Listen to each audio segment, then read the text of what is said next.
stay tuned. We've got a ton of exciting stuff coming up soon. Life has just kind of got in the way recently. But yeah, okay, without further ado, here is the I Was a Teenage Exocolonist episode of Short Game, Long Talk. I hope you enjoy.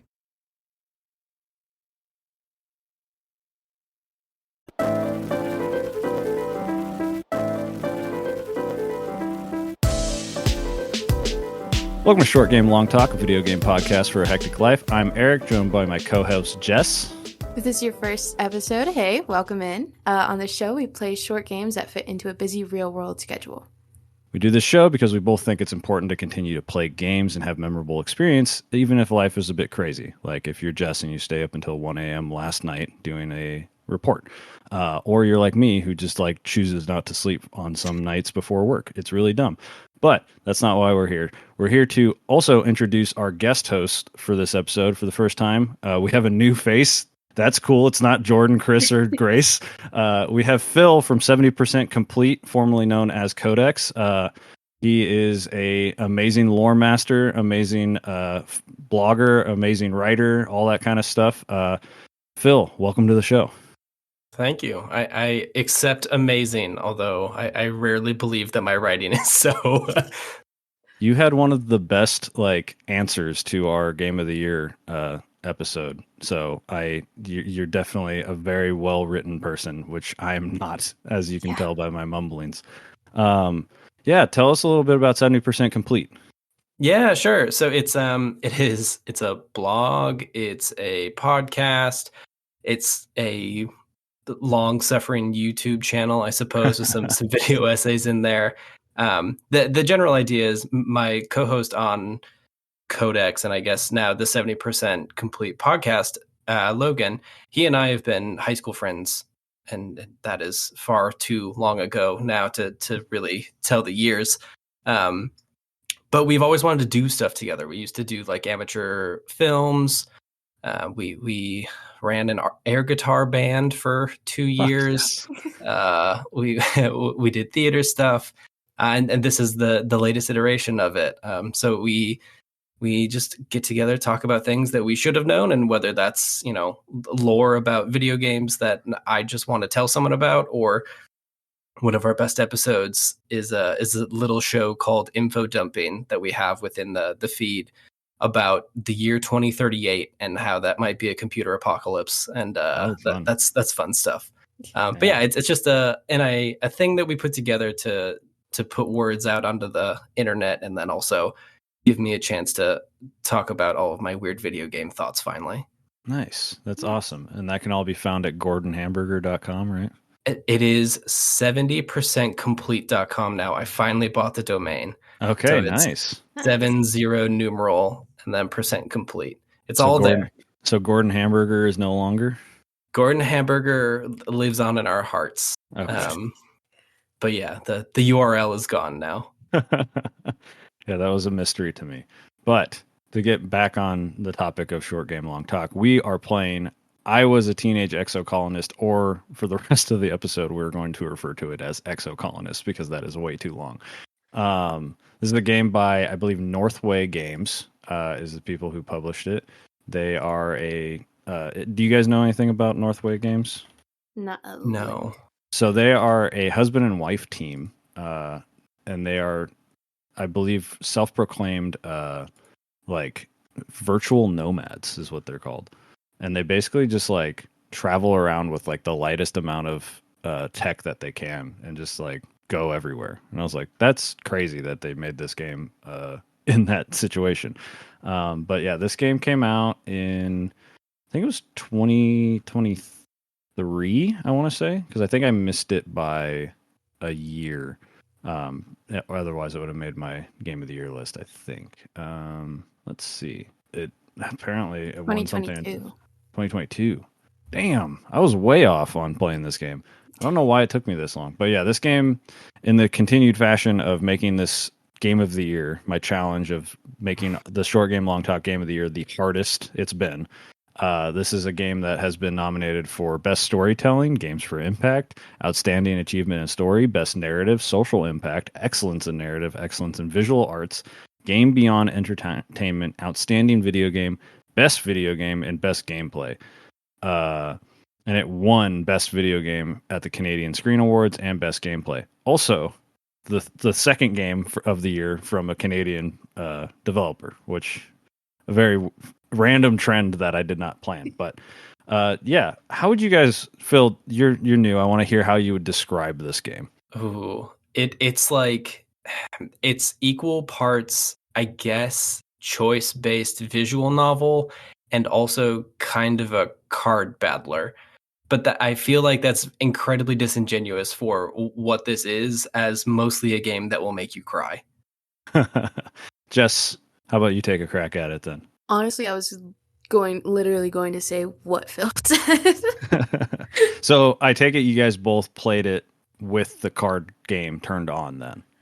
I played it for like half of my first run, but I was running out of time, if I'm going to be completely honest. Yeah, you've been busy. So I just switched it to the coin flip. Coin flip, which I thought was, when I found that out, and now, like, as I've been super busy the last like month, I'm like, the coin flip is such a genius like system of, instead of, because it's not just like, because I just played a game yesterday on stream that allowed you to just skip puzzles instead, and I'm like, I like the idea of coin flipping based on your stats, and it's like it's more of a dice roll than a coin flip, but like I like it. It's like, yeah, if your stats are good enough, then you have a better chance of just passing this one, which I thought was cool. But yeah, it is basically like the graphics are very simple. They're basically just like, give me vibes of a point and click adventure, basically. And you got kind of a just a not a top down view, isometric view. With very chibi art for all the characters, and then you go and talk to somebody, and it's like some of the most beautiful art. Like the pieces of art in this game are nuts. It's like Hades level good character portraits. Yes. Yeah. And then you get the funness of the cards that you unlock throughout the game, based on. You get, what's cool is you get the cards based off of like events that happen in the game and everything like that, and they all have different art and stuff, so you get to see characters in different environments and whatnot. But let me read just what the game is basically. Okay, so the player starts the game as a 10-year-old going through the events that affect the colony on a new planet, and I think it's not like a spoiler that it's like Earth that you left, right? Like they pretty much say that like you left Earth, and you basically play for 10 years. You, very similar to like Persona, you make a decision, and that's what you do for the month. And then you do that. Is it 12? I never really paid attention too much. Is it like 12 months of the year, or is it like so random? It's 13. That's right. It's the 3 or the 4 main months, and then the glow season. Right, the glow season. Yeah, and so you're basically a colony on a new alien planet, and your whole setup is to be like, to colonize and to spread and everything like that, because Earth is a hellscape, completely unrealistic hellscape that could never happen. But no, it's basically it's a life sim, dating sim. And like, you can do so many things, and as I'll touch on when we talk more spoilers, like there's some stuff I didn't even do until I was like age 17 on my first playthrough, and I was like, oh shit, I probably should have been doing this the whole time. But it is also this is a mild spoiler, but basically if you look up anything about this game, it'll tell you like, go into your first playthrough blind, and it's like, why are people saying the first playthrough? It's because there is a like time loop mechanic in the game. And you can find that out really quickly. If you mess up your first run really quickly, you can find out that it's a time loop. And basically that's where the game gets interesting, because it is a good story. If this was just like a one-time through restart, it would be a good story. And you could, use your mind and your memory to go through it as like you've experienced it, and you can make decisions. But I think it is a genius level game decision to be like, nope, this is a mechanic. Not only do you, the player, know, your character Soul, which is basically the completely like gender neutral version of the name, because there's like multiple names that you can choose from, memorizes the stuff too, and things unlock based off of past playthroughs, future playthroughs. There's all different kinds of stuff. But what was your guys' first experience, Jess, when you first played this game? Because this is another game that I just basically told you to trust me and play it. Yeah. Literally immediately as I logged on, I turned to my roommate who was sitting like right behind me and I went, "This is so cute." Yes. Because the art style, like as you mentioned, like it is just amazing art style. And I didn't even realize until, because my gaming setup is my little HP laptop connected to a monitor. That's it. And so I was using my mouse to like go everywhere and choose everything. And I was complaining to my roommate about how like, oh, I hate like having to click to go to where I wanted to go. And they were like, use WASD. You can. I didn't think to use it. Which did make part of my gameplay a lot easier once I started to use it. Just because I'm a Minecraft person at heart. Yeah. So I'm used to that. But I really liked it. I got attached to some characters that we will discuss later. Yeah, that'll be like the pre-spoiler, like before we can kind of talk about like which characters we like the most, but then we'll get deep into it because these characters are deep. Yeah. I got way too attached to one.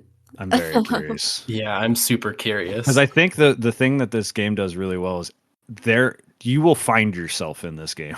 Like there is at least one aspect of one character in this game that you will identify with, like exactly. Yeah. I just really liked it overall. Like, I don't know, everything I'm like thinking about trying to say all involves like later in the storyline spoilers, so I'm trying to keep it like as vague as I possibly can at the moment. But there are definitely times where I was like, I turned to my roommate and I was like, "Bro, you need to play this. You'll understand." Yeah, I think this is a game that I think the to go into just briefly before I pass it off to Phil, the card mechanic is like very, very cool. It's about like pairs and colors and numbers and like buffing abilities and like it's kind of like Balatro before Balatro, where it's like you get 5 cards basically to play, and you're trying to make like there's 4 colors: red, yellow, blue, and green. Is there green, or is there only 3 colors? 3 colors. There's only 3 colors, and then there's a wild card that you unlock like later. And basically, like, you know, if you line them up, you get a flush. If you get them in the descending or ascending order, you get like a straight. All very similar poker rules. And then there's like modifiers, like all cards to the left and right become 2 or whatever. And it's like, oh my god, this is so complex and so cool. And it can become overwhelming later in the game when you have like a ton of cards. But before I pass it off to Phil, I do want to read the message he sent me after I told him to play this game. God. Basically, he got was it an achievement or it was you got like the little icon thing from Steam, whatever those are. Yeah, it was like a Steam card or something. Yeah, and it's a picture of Tammy, one of the characters. And he says, "What have you convinced me to play?" And I said, "I apologize for nothing." And he says, "I've been playing for half an hour." Yep. Yeah, and we'll talk about why Tammy is important probably in the spoiler section. Yeah, just a little bit, because that sets the tone. But yeah, Phil, what was your first impressions aside from that little bit of the game? Yeah, I really enjoyed it. I mean, stepping into it at the beginning. So I came into this kind of blind. I remember listening to I think it was an episode of Into the Aether. Yeah. Where I think Steven brought Exocolonist, and I remembered that from, I guess, 2022 when it came out.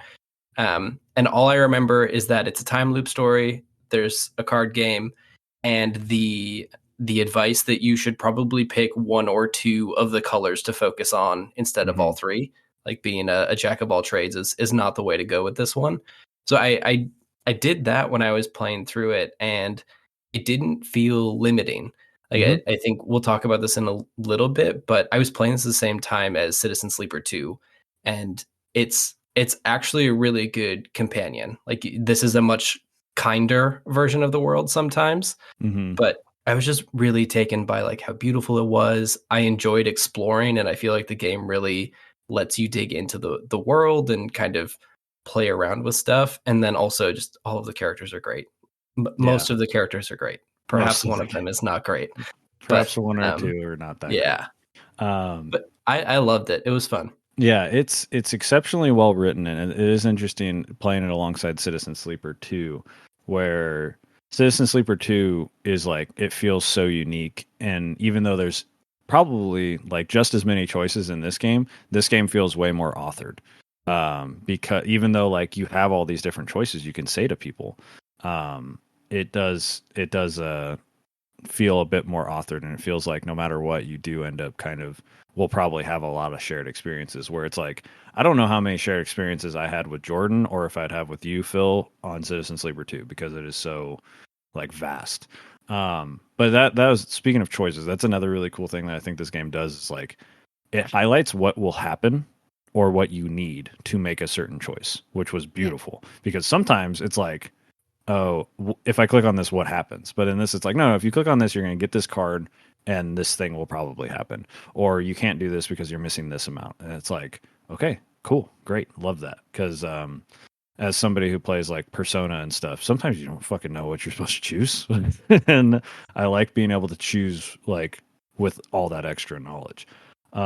Is there anything else you guys would like to talk about this game that you would like to cover? Some of the gameplay stuff, anything that kind of stood out to you early on, or would you guys like to kind of move into like a soft spoiler section where we kind of talk about the characters? I'm trying to think. I didn't even know until it started happening that we could romance. Really? Yeah, Oh. I was just like, oh, these are all friends on a colony. What, la la la la la. And then the first like next to your like choice, there's a little like kissing that tells you like, oh, this is the flirty option. I was like, oh, I can flirt now. If I send you a game that has socialization, you can bet your ass there's romance in it. I promise you. Yeah, no, the romance in this is honestly extremely, extremely well done. Except for the fact that like it does lean into my least favorite thing in any dating sim, which is like, if you do not give people gifts all the time, they don't like you. And I'm like, that shouldn't always be the case. It should just develop that relationship kind of thing. But aside from that, I do think the romancing mechanics in this are very good and varied, because there's not very many games like this where you can date somebody, break up with somebody, and go date somebody else, and it's okay, because that's real life. Which I think this game is grounded heavily in like real world things, and a lot of the endings of this game kind of like emphasize that, which we'll get into. But that definitely stood out to me. Phil, did you have anything else you wanted to cover before we talk about characters? I mean, the only thing I really want to make sure that we hammer home before we get into the characters is that the character art is beautiful, but also the fashion is just completely off the wall. It is so good. So good. And like incredibly unique, and is the most like hot pink cyberpunk, but in like a good way. It just feels like bubbly and nice, and makes you think that this is going to be a happy fun times game all the time, and it really isn't, but everyone just looks impeccable. It's so pretty. Every single character telegraphs what they will be like, because based on their clothing, and it is very, very good. Yeah. I loved everyone's outfits. They were so cool. They were so dope. Okay, so we can go into mild spoilers. We'll talk about we're basically going to cover all of the characters, and we can kind of talk about them as children, right? We're not going to talk about them as, because that's the other thing. This game does an exceptional job of, there's 3 arts for most of the characters that you can like romance and stuff, which is like child, 10 years old, middle age, like I think it's like 14 or 15, and then like young adult, like 18. And most of the time they look bad, like in the future, right? Like in other games. But in this game, like each step, every character's art, like it's like, yeah, that's still the same person, and I can tell they've been through something or changed a bit, but they're still like the same person. So that I have to like applaud this game at like nailing that art. Yeah, But it's like watching a Pokemon protagonist turn into a Persona protagonist at the end. yeah, I'm literally looking at Nem, and like, yeah, her whole like 1, 2, and 3 is just like fucking Charmander to Charizard. It's so Yep. funny. Okay, so yes, let's talk about characters. Who did you guys choose as your childhood best friend on your first playthrough? On my first playthrough, I chose Cal. Cal. Okay. What about you, Oh, Phil? I went with Dees. Dees. Okay. Mm. And I went with Nem because I was like, I knew all of my friends were like Nem when I was a child. So that's very funny. Why did you guys choose them? Or was it a mechanic of being like, I liked the ability it gave me? I just read his description. I was like, oh, he seems like a nice friend. Yeah. Which I think is a good way of describing Cal. Yeah. Yeah, I feel like can't quite remember what the first like trinket and stuff I got was, but I remember thinking like, oh yeah, I'm gonna play like a normal person who's gonna be like mostly bookish and would probably like to have a bookish emo friend. Yeah. Deese's like his preteen age is straight up the most emo kid I've ever seen in my entire life. But yeah, we'll get into that. Yeah, so what was some of your guys' like first impressions with the characters? So we have I'm just going to talk about the childhood kids right now. So you have Nem or Anemone. We have Dees, which I won't say his full name because that's technically a spoiler. Tangent or Tang, Tammy, Mars, which is Marzipan. And when I found that out, because she says that pretty early, Marzipan is hilarious. And then we have some other kids. And then we have Cal, and I think that's it from the original crew because I don't want to talk about anybody else because that is a spoiler.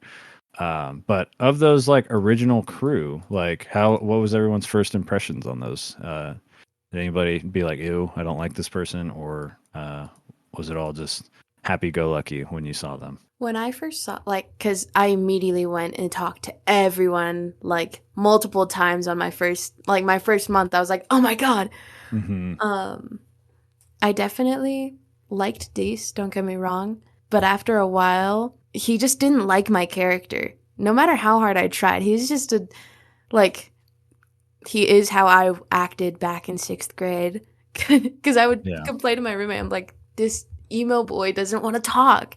And they're like, is that not you back in 6th grade when you were heavily emo and had the side swoop hair? It's like, all right, listen.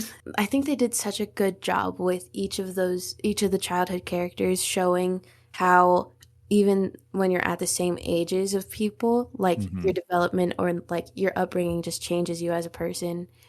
And like even though they were all born and raised on the same ship, basically by like the same people, because it takes a village, and on that ship it was definitely a village.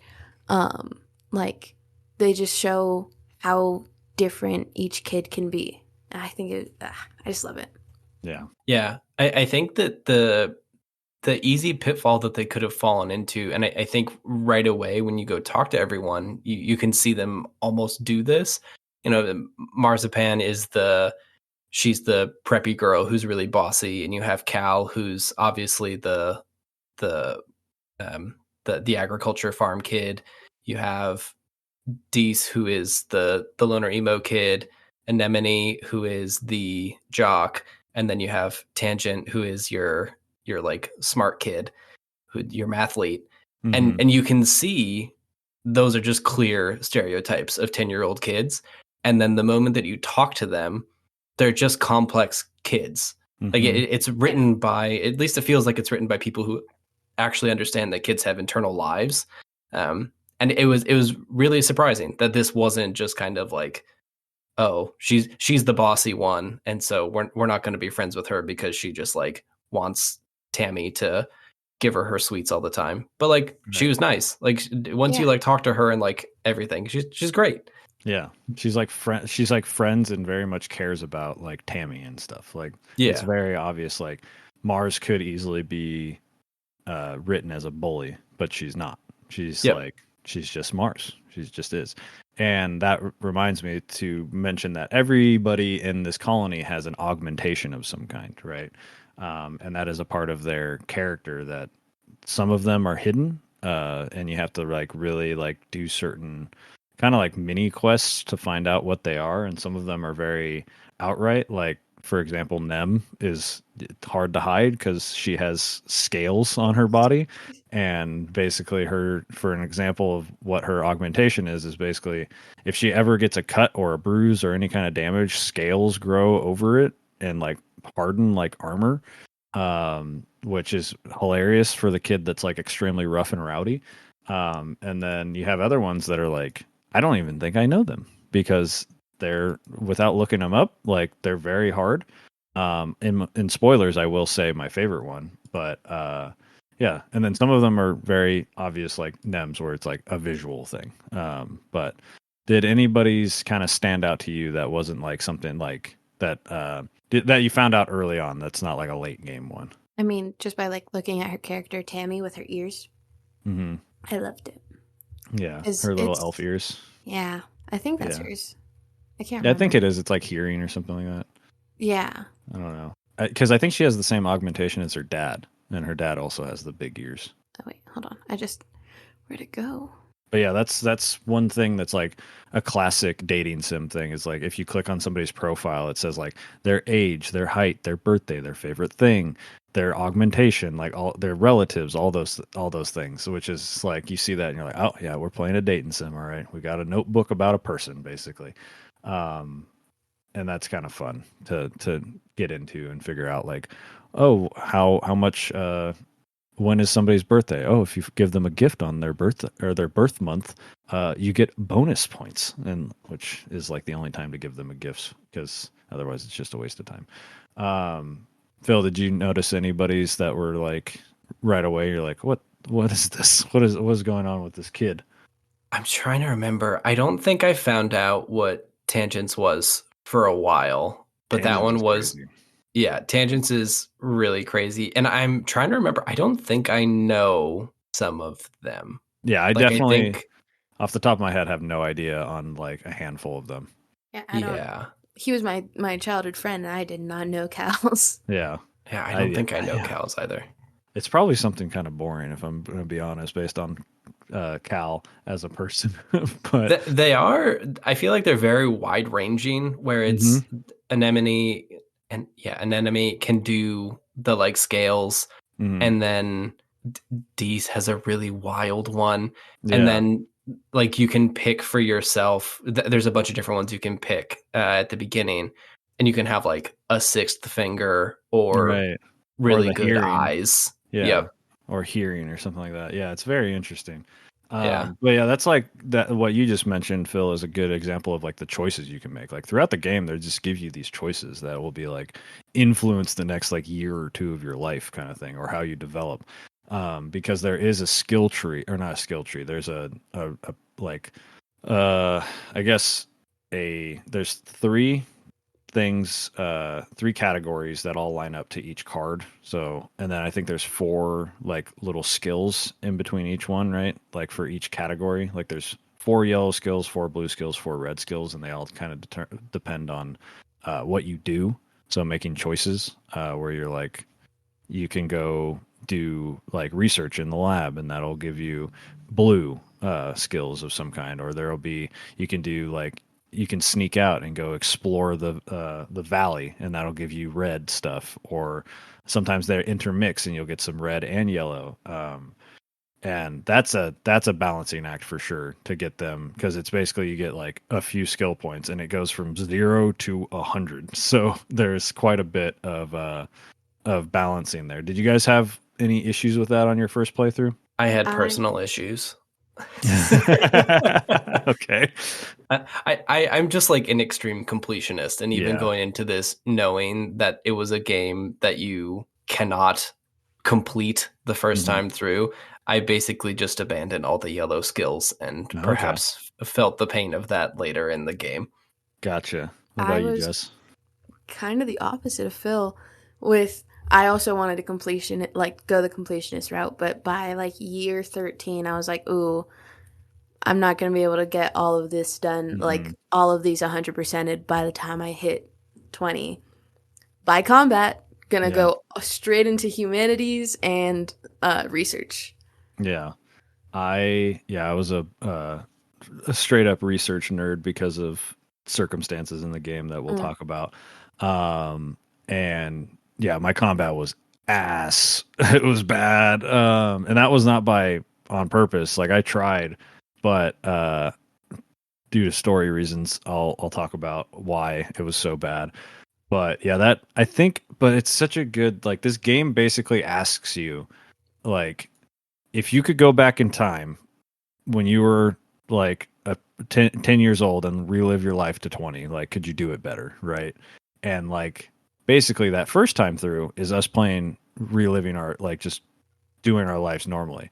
And of course you're going to suck at most things, because guess what? We all sucked at most things when we were 10 to 20 years old. There might have been some stuff we were good at. And I think it encapsulates this game like perfectly to be like, this is just life. Like, this game is set on a foreign planet with weird augmentations and AI that can become your best friend, people dying, there's famine, there's all this stuff, but it's also just like real life. Like, the whole game is just real life. It is the most like actual representation of a real world like society that I can, like, at least on a personal level, that I feel like I've ever seen in a game. It's just incredibly well done. Bad shit happens, and then you still have to go to class. Yeah. Yep. Really bad shit happens. And you still have to go to class. But is there anything basically of the game in these first like 20, 30 minutes that we've been recording that, as a pitch that you want to say before we go into actual deep spoilers? I forgot to mention, this game is so friendly to the LGBTQ community. You can choose your gender, if you're non-binary, how you present in the game. You could go after all the characters. Yeah, you can. Some characters, like, if you read into their other interactions, like, you'll see other characters flirting with the same gender. There's parents where both parents are same sex. A bunch of different things, and that was really cool to me because a lot of my friends are LGBTQ+, so it was like, oh my god, it's my friend group here. Yeah. It's just like real life, like this is how it should be, where it's like, because the way I think, correct me if I'm wrong, but the way like families even work is you just kind of apply to like have a kid, and then somebody has a kid, and then you are given a kid. And it's like, you can have the kid yourself if you're capable of that, or you have a kid from somebody else, and it's like gene splicing. So like, if a same-sex couple has a baby, they basically, like, there's a surrogate or of some kind, and they just splice the DNA, because Mars has two dads, but she shares perfect DNA with her two dads. Am I remembering that correct? I think so. Yeah.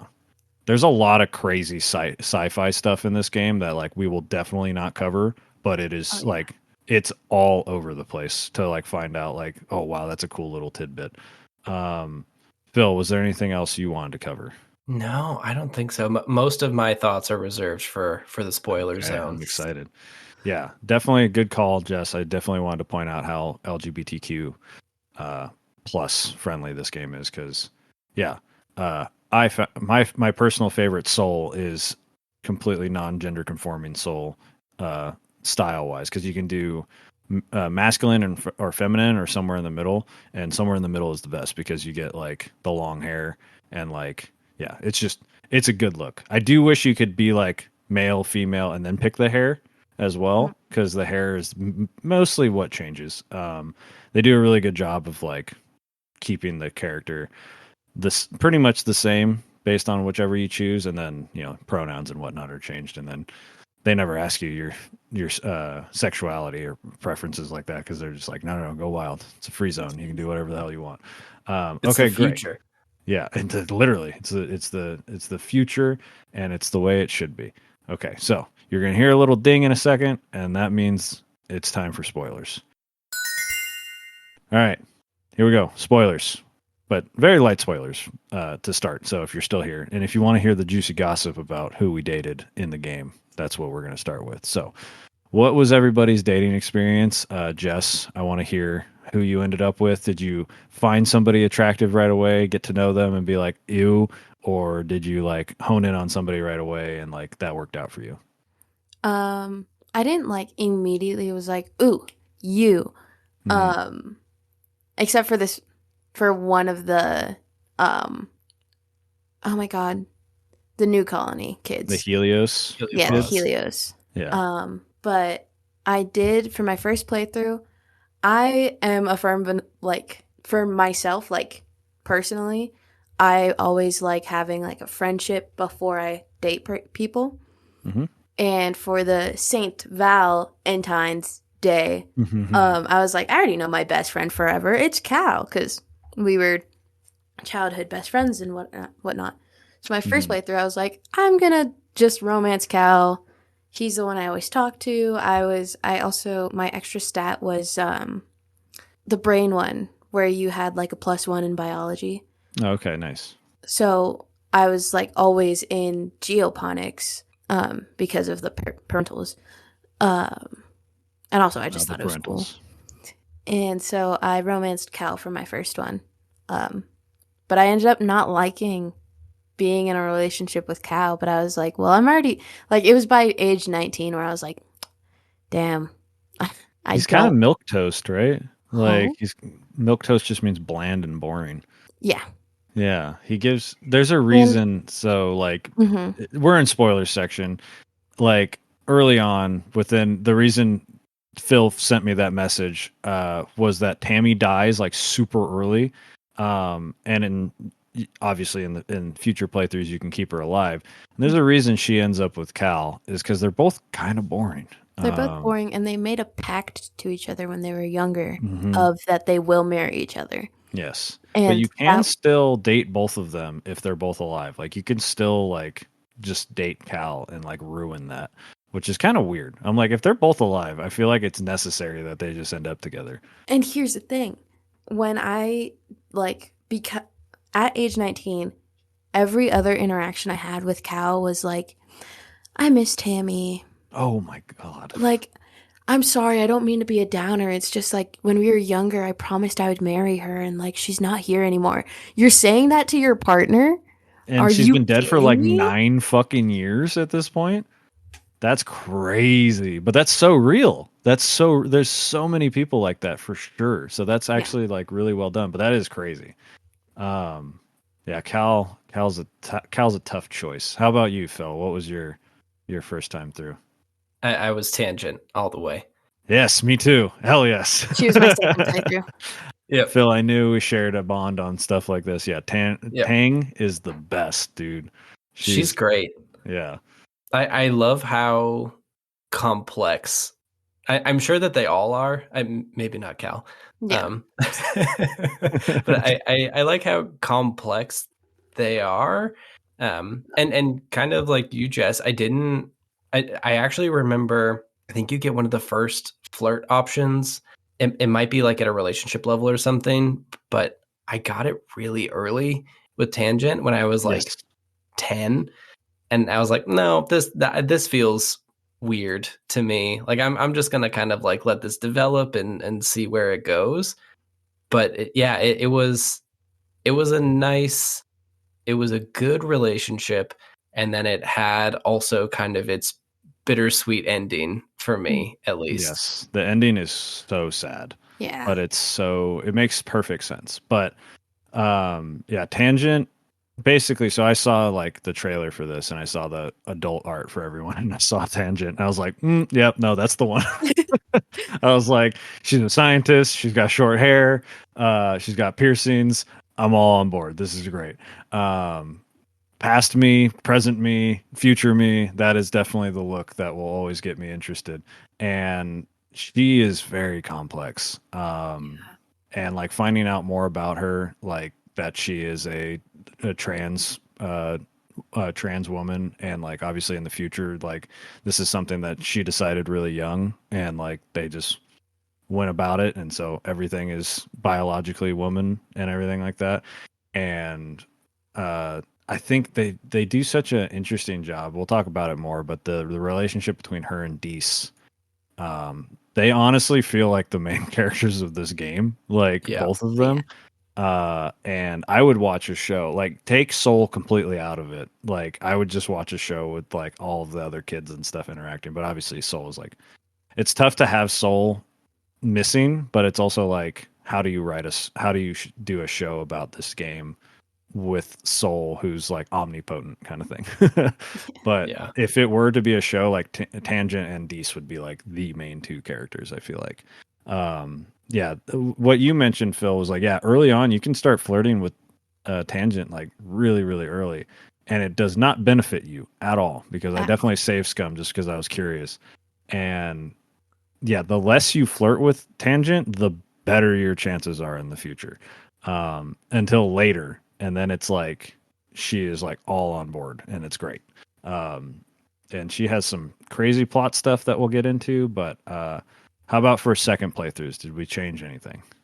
I did. I went for Tangent the next Hell time. yeah. But before I went full send with Tangent, because my first time flirting with Tangent on my second playthrough, I was like, oh, I might have fucked it all up. Because I gave her a flower and she's like, oh, this is beautiful. I'm going to like put it under a microscope and look at it.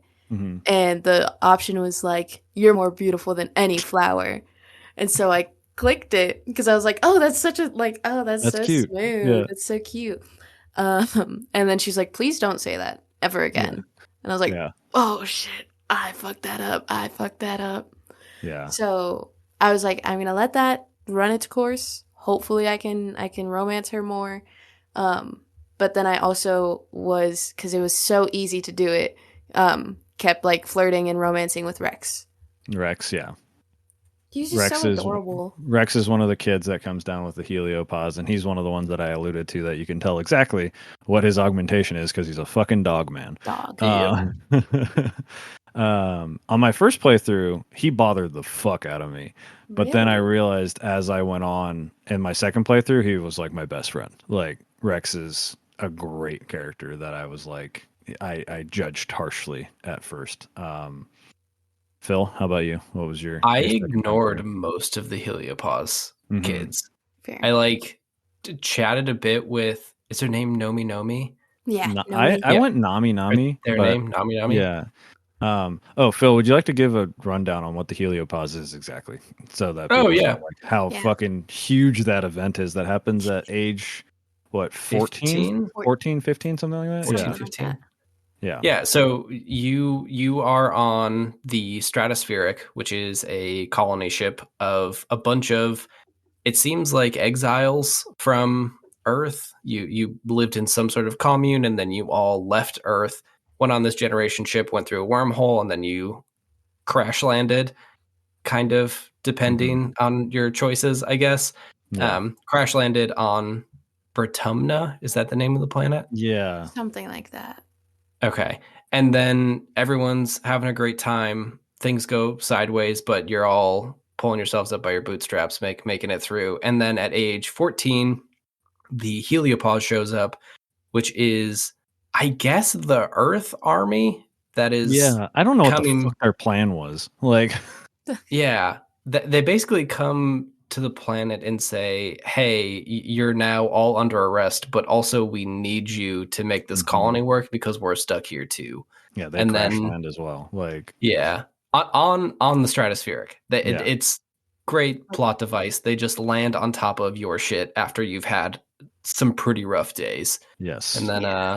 And then new government, it's real fashy, and you can kind of deal with that as you see fit. But yeah, they bring, it's Nomi Nomi, Rex, and then Vase. Yeah. Vase. Buck Vase. Yeah. When I said most of them are good characters, I did not mean Vase. He sucks.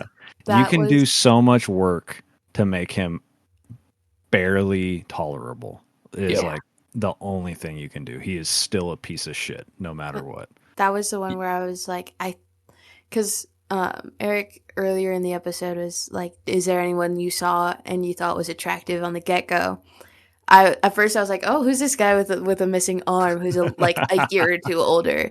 And then like my first interaction with him, I was like, "Oh, you are a piece of shit." Yeah. Never mind. And then I got so upset with him and Nemi. Nami? He, no, an No, enemy. Nem. Yep. Got it, yeah. Um, Oh, yeah. Worth noting, you can nickname her whatever the fuck you want. So we probably all have our own pet names for her. Like, I nicknamed her Red. So, like... I didn't get to be that close with her, so I tried. Great. I just didn't She's great. do sports ball enough, I guess. Yeah, you didn't do sports ball enough. That was the problem. Yeah, she was my almost once I saw how the end of the game went. Mm-hmm. If I was going to go back and finish like a second playthrough, she would have been maybe a little white knighty, I guess, but I would have probably tried to romance her just so that the whole vase situation did not work out. Worth noting, you can break them up and not date her. Oh, nice. Yeah, you can break them up and not date her. Because you can just be a best friend. Because it's like you have to break them up to romance, but once you break them up, there is a chance of like being like, I care about you as a best friend kind of thing. So you don't have to white knighty it. That's good. Which I totally get you. But as somebody who picked her as my best friend on my first playthrough, spent a fuck ton of time with her, but was still hyper focused on Tang the whole time, she was my like, I am fucking saving you from face. Because holy shit. He's a real piece of shit. And it's hard too, which is, as somebody who worked in behavioral health, extremely true to get her out of that terrible fucking relationship. She is the strongest fighter, strongest person in the entire colony, and she can't pull herself away from this piece of shit who's obviously a piece of shit. It's so well done. Like, it takes you and like so many other people to like get her out of it. And it's so well done. So applaud that writing for sure. She's great though. Jess, if you ever do another playthrough, like getting to know her, it's definitely bittersweet because like she, I feel like, has the most drastic change from that preteen to a young adult, because she is a hard ass for a while. But you can break it down. But it is like that. Her middle year art is my favorite, like one of my favorites in the game, with her huge fluffy hair and everything like that. I love it. So her going to like the militaristic look, I was like, oh man, damn it. But who did you end up with, Phil, for your second time through? Like, or you were saying you were going to go for her? Yeah, I did have a fling with Utopia, but hell yeah, that was just for fun times to see if you could do it. Yeah, she seems great. Utopia's dope as fuck. She's like an elf with a southern accent. It's awesome. Yeah, she's great. I quite literally think when I went on an expedition with Utopia and I saw that I could flirt with her, and I literally like screenshotted it because I was like, what is this choice? Mm-hmm. Hold on, I'll send it in chat. Have you seen her grippers though? She's got claw feet. I did not look at her grippers. Yeah, let me see. But she's dope. I love her. I'll add it in the voice channel chat real quick. Oh, what's a fine lady like you do? Yeah, dude. Yeah. Absolutely. Some of the writing in this game is so fucking cheesy, but it's so funny like that. Funny. But yeah, if you look at this picture, she's got fucking like, yeah, look at that. She's got claw grippers. But yeah, she's dope. And she was one of my favorite, one of the few adults that like made it through the first playthrough. So we can kind of get through that first playthrough, how we all stumbled through it. Because there's some stuff that I'm very curious if you guys ran into any secret characters on your first playthrough, but I'm assuming that everyone we loved died, correct? On our first playthrough? Did everyone die for you guys too? Like, basically. What do you mean? Well, like everyone that could die died on my first playthrough. No? Phil, please tell how you prevented people from dying. Who didn't die on your first playthrough? So I lost Tammy, Tammy's dad, Tonin, and Hal. Mm-hmm. And then at that point, once they started dropping like flies once a year, I went super hard into the sciences. So I went like really hard into biology and engineering, I think, Mhm. because I had been exploring. So I had really high perception in animals. And then I stopped starvation. I saved Dad with the shimmer stuff. And then I did lose Uticott. But I Mom. saved the parents. Oh no, the old The lady. governor. Yeah. Yeah, she's hard to save on your first playthrough. Jess, how did you do on your first playthrough? Did you save like the same Let me people take a too? screenshot of right after my. Because okay, Phil, I don't know if He you listens to know the show. this. Okay, then you know that I have a separate Discord server where only I am in, where I dumped Yes. all of my. Yeah.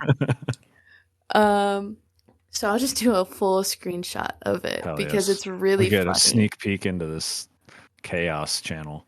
Well, you only get from my first play the couple from the first time I logged in playthrough. So excited. Um Yeah. Just ruined my chance with Oh, my mom. no. Now Dad. I just ruined my chance with Tang. Terrible. it was one after another after another. I was like, oh Yeah. Oh, damn. Jess. It was That was literally my mom and then a year later Dad. Mhm. And then a year later it was a month after my dad, I did the Tang here's a flower. No, it was now's your it was take your chance and lean in for the smooch. Leaned in, she swerved me, and I was like, "Fuck, ruined my chance with Tang." Yeah. So it was just one right after the other, right after the other. And then the worst one right at the end there. Right? Yeah. Denied the smooch. Yes. Yeah. Her death, the mom's death, Fluorescent is her full name, I guess. I'm looking it up right. Flulu. Flulu? Flulu. Yeah. Her death. Phil, have you seen it? No. Okay, I've seen the art, but I have not read it or looked at it So at you've all. seen the art. She Devastating. literally, she just collapses from working to prevent starvation and dies. And it's so brutal. The way It they is. describe it, Mhm. it was oh, you get called to geoponics, and it goes Dad is the first one to see her. Mhm. And then you see Dad rush over, and the workers in geoponics are it wasn't dramatic. She just knelt down, closed her eyes, slumped over. Yeah. And you hear in the description, it's you hear your dad sobbing. It's It's devastating. So bad. Ugh. Yeah. So I'm shocked that you prevented both parents' deaths in the first playthrough because I fucking sucked. I was so bad. Because one thing that kind of, if there's any younger people listening, one thing that this game teaches you is don't fucking listen to the adults at all because they don't know a goddamn thing. Thanks. Because what I did was I was like, yeah, I'm a researcher. I'm just doing electronic research inside. I'm doing hydroponic stuff.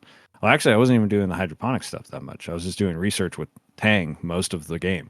And so I was like, I don't need to go outside. They said, don't go outside. It's dangerous. I'm not going to go outside. If you don't go outside, you can't fucking beat this game at all. You can't have any good things happen. So sneak out with these as early as you fucking can. Cause damn, you basically that whole half of the game, I didn't touch until age 16 or something like that. It was crazy. Whoa. Yeah, because if you don't sneak out, you don't get a chance to go out until they're yeah, you're old enough, and then you can go with Utopia. And at that point, you're fucked. You don't have time to do anything. So, yeah, that was crazy. But don't listen to the adults. Just go fucking sneak out. Yeah. That was the benefit of being best friends with Deese, is that he didn't encourage you anymore, but it always felt I need to figure out what this dude's deal is. I'm gonna go follow him out there. Yeah. And then I had the eyes augment, so my perception went up twice as fast. So that meant that very early on in the game, I maxed it out, and I could just walk past all of the events. Oh my god, yeah. Oh, so I could just pick up all of the items, which is super useful for the or walk past the animal. I didn't have to fight any mana cores by I don't know, age 13 or something. That's just crazy. walked right past him. Yeah, it was, Yeah, so that helped. you like fucking min-maxed your first playthrough on accident, like A completely. little bit, yeah. Yeah, that's great. That's awesome though. But yeah, I'm like you have to do quite a bit. But what's nice about this game is that it is a time loop. So like in the future, all the shit that Phil did on his first playthrough, he basically never has to do that shit again. It's like you go find the spongy cakes in the field and you know exactly what they are. You just fucking plant them. You don't do all the research. Like you know exactly where to find the cure for your dad, like all that stuff. And it like saves you like years and months and all that stuff. And one thing, I don't know if any of you guys accidentally stumbled across this, but if you save scum, if you go into the future, even just like a month and then go back and there was an option for like a time loop thing, you can access it. Like even if you didn't save, the game is always reading what you're doing, even if you don't save.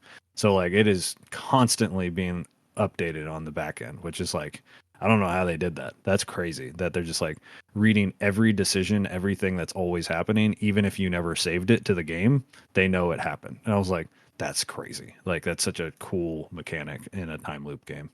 Yeah, that's how I think I saw 3 endings that way. Yeah. Yeah. Yeah. Let's see if there's anything else. So I assume I mentioned to both of you guys about the debug menu. I'm assuming you both used that on your second playthrough.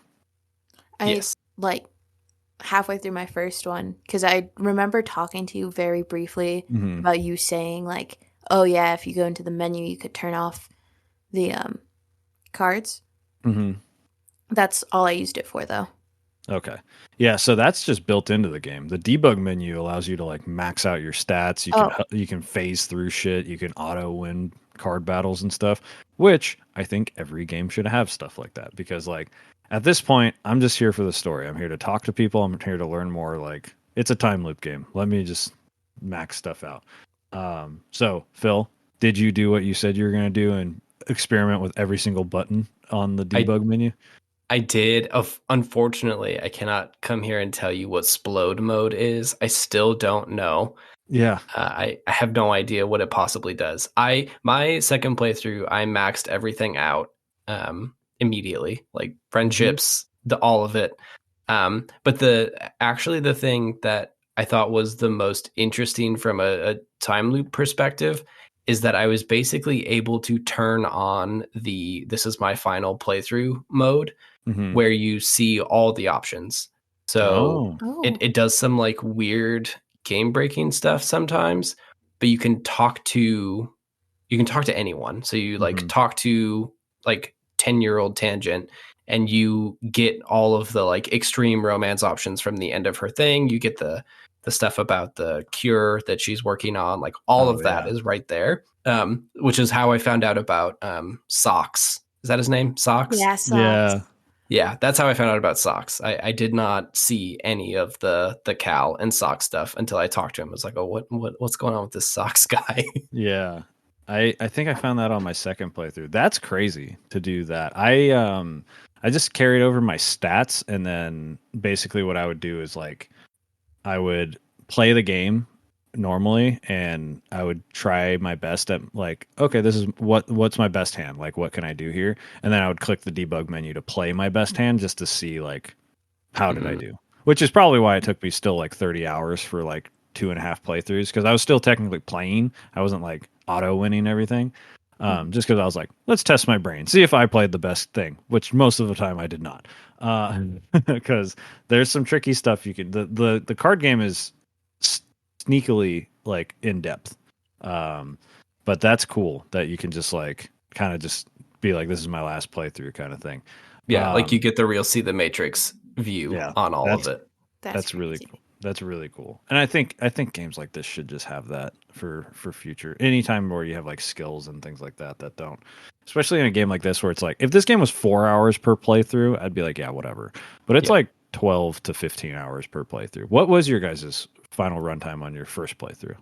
On my first playthrough, I had like 7 hours on it. Nice. That's pretty good. When everybody dies, it goes a lot quicker. Yeah. Less people to talk to. Yeah, exactly. Less things. I think I was closer to the 12-hour mark. Yeah, I think I was around there too. And then I just kind of like dicked around for another 18 hours to get to my like 30-hour mark for that. But I think with the debug menu, which I think everyone should play through it with the debug menu for your second playthrough, because like all the super big surprises and game mechanics are there. Like you did the work on the first playthrough, and it just makes. I would also it fun. say the card game is really fun. By the end of my playthrough with the card game, I am not a Balatro fiend, so I was kind of over it. It was good to just click the auto win button, because I think if there's one piece of criticism I can levy at this game, it is that the card game is fun for the first 8 hours, but the consequences of it don't, like, I never felt like it was a really bad thing to end up failing at the card game, where it just kind of felt trivial, like a thing that you did in between, at least the parts I wanted to do, which was talking to all the cute people. Yeah, exactly. Right. You're like, just get me to the romance stuff. Come on. I would like the talkie bits, please. Yes, you put a lot of work into this art. Let me see it. Yeah. Yep. Yeah. Speaking of talking to the cute people, did you guys meet Sim? That was the secret character I was talking about. Did you guys meet him on your first or second playthrough? Both. Both? I didn't meet him until my second. So I didn't even know who the fuck this guy was, because I listened to the stupid adults tell us about Sim. Jess, I'm so curious what your thoughts. Sim is the alien. Their official name are the Gardeners. They're the native, so I guess we're the aliens. That's like that's a conversation you actually have. That like, you're an alien. No, you're the aliens. This is my planet. Yeah. Just threw a super hot picture of Sim in the chat. Yeah, hold on. This androgynous angel that like. Yeah. I will send it to. I had a not a conversation, but my group of friends, and I saw Sim, and all my friends are very boy lovers. Yeah. And so really into black trench coats. Wait, hold on. Black trench coats, long black hair, pale skin, vampires, basically. Basically.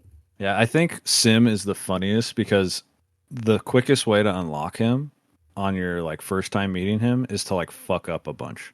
Like he's your reward for being bad at exploration, because he saves you a bunch, and that's how you. Because there's the like mysterious stranger cards, and there's 3 of them. If you get 3 of them, that's how you meet him.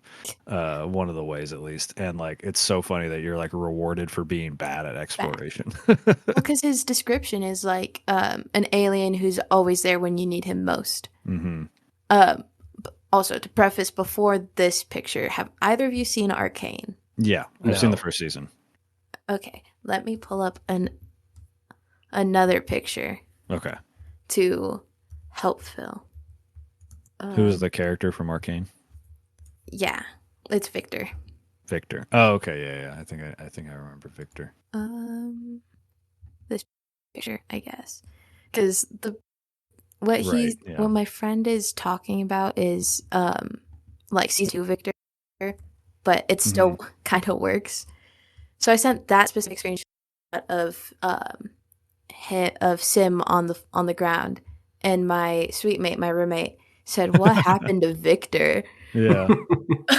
That's so funny. There's that little side-by-side comparison. Yeah. But when my roommate came back, because they were at rehearsals for a show that they're in, they came back and they're like, what's that game that you guys are playing for the episode about? Because I thought this was just like a visual novel. Why is that guy so seductive looking? Have you never played a visual novel before?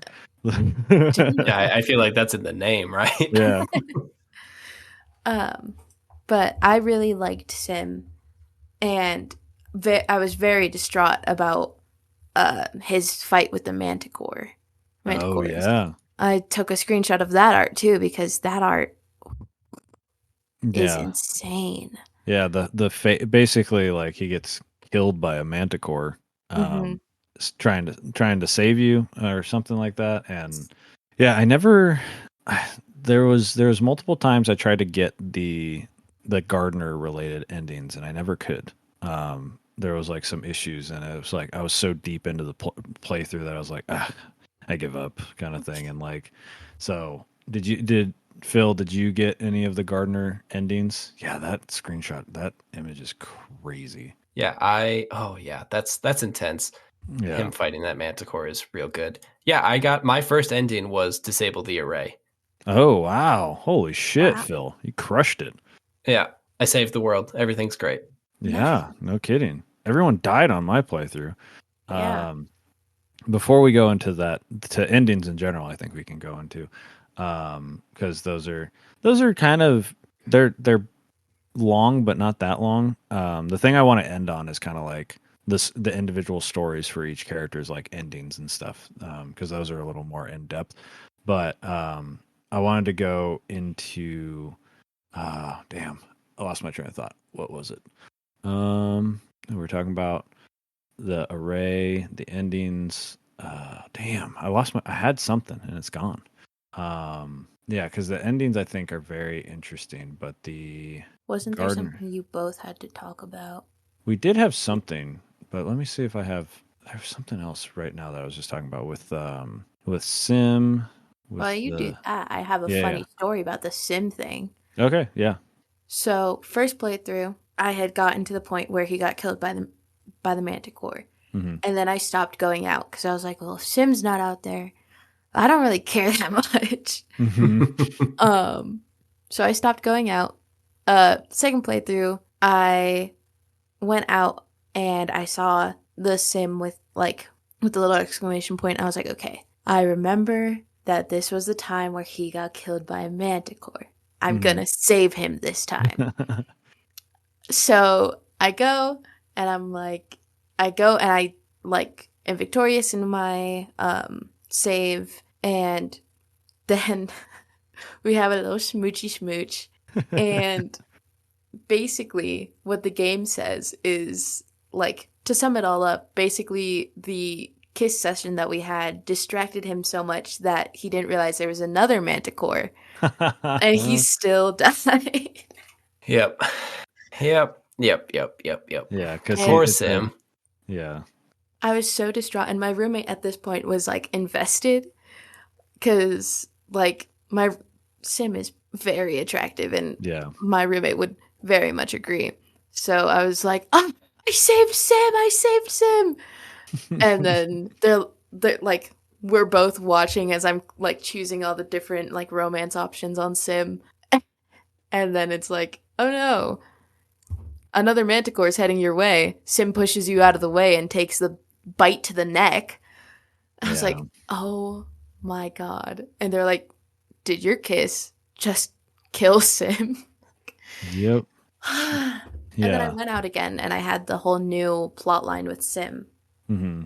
Yeah, I never got that triggered. I was really frustrated because I was like trying to get that second plot. Like he died and I never saw him again every single time. And it was like, I don't know what was going wrong with my playthrough, but that is like a canon event, a canon quote unquote death. I did remember what I wanted to talk about was how did we feel about Mr. Kombucha's death? The one unpreventable death in this game. Everybody else can be saved. He can't be saved. That's Anemone's brother, right? Yeah. Okay, I was making sure I had the right one. I felt bad for Anemone for sure. I just wasn't attached to Calm too much to be like, no, Calm. Yeah. But I was like, oh, that sucks. Especially because it was like my mom died and then Calm died like right after for me. Mm-hmm.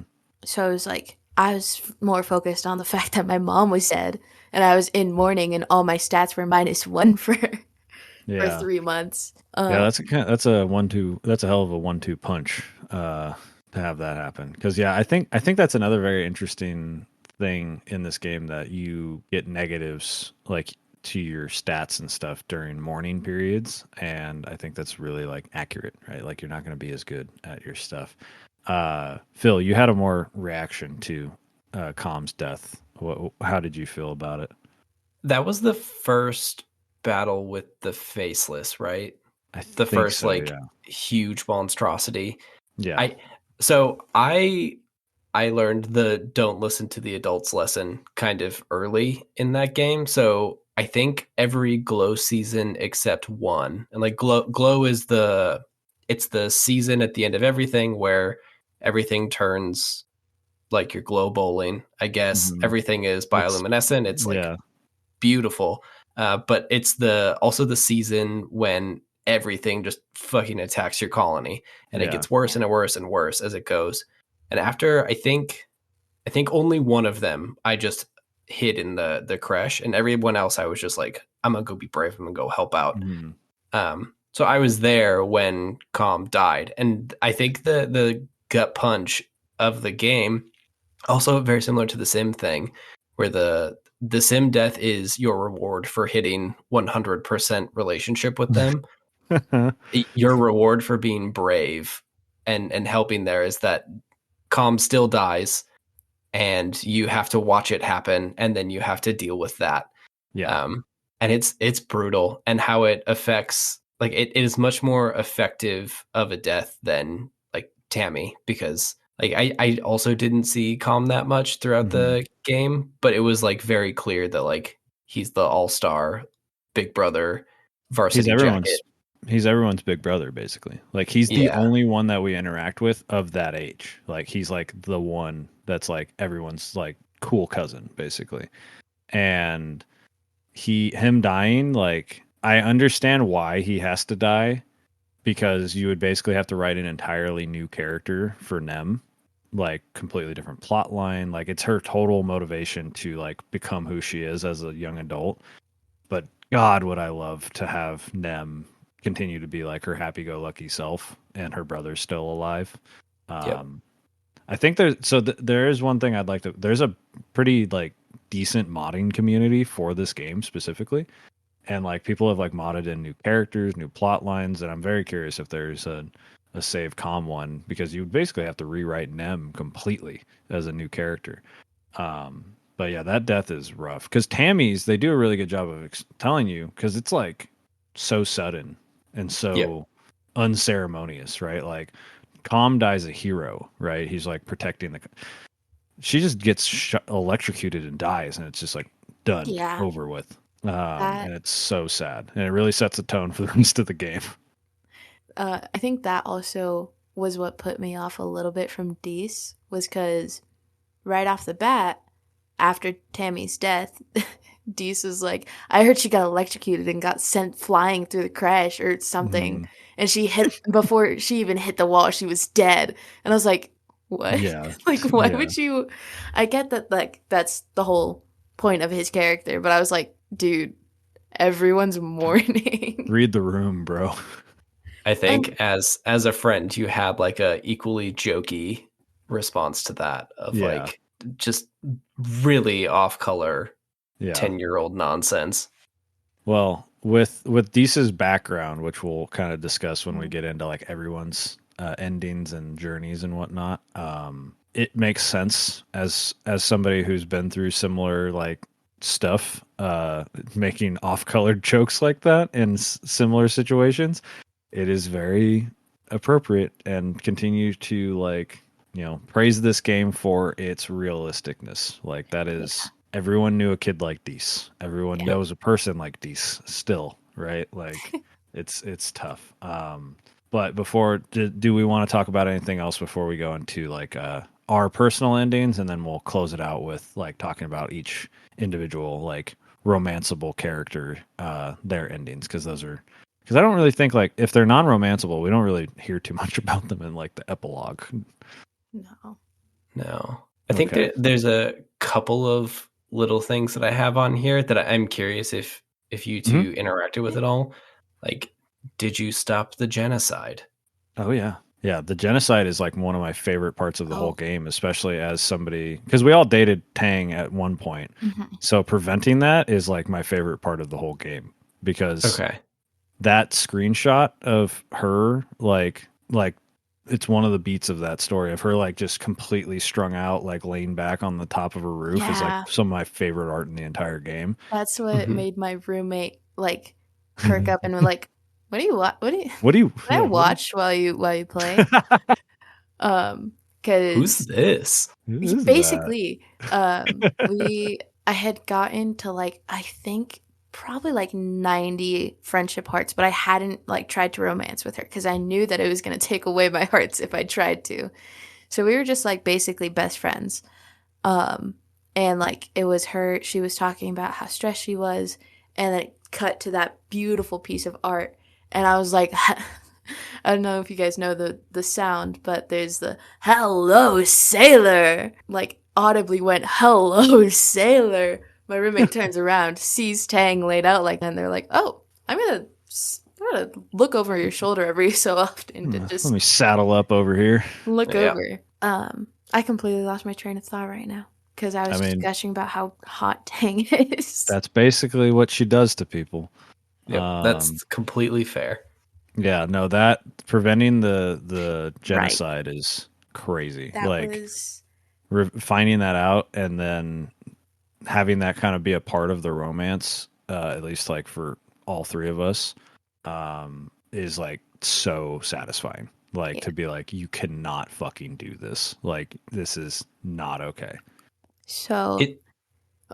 You can go. Is that an ending? If you don't let her, okay. So if you let her go through with it, that's game over. Mm-hmm. It's an ending for like, I think you continue on, but yeah, like the ending screenshot is just a bunch of like dead, rotting, like animals. Yeah, pretty hardcore. I got that ending. That's where I reloaded one of my saves and Holy shit, Jess. Okay, here's the thing. I thought that if I went and like stopped it, because I found it and I kept it to myself. I didn't tell Tang that I knew. I didn't go, like, I went to the depot to go like do my little work and get my kudos. Mm-hmm. And then like I saw the option of like stop Tang's, what's it called? The genocide or something like that. Yeah. Her experiment. I don't know exactly what it's called something like that. And I was like, no, because then she's going to hate me because it's like an experiment. Because all it said was like that they're doing an experiment with biology and it looks like the fungus from the shimmer. Mm-hmm. I was like, okay, whatever. Tang likes doing experiments. I don't want to go like be a narc and then have her hate me. So I'm just going to keep going with it. I didn't talk about it. I didn't look at anything else for it.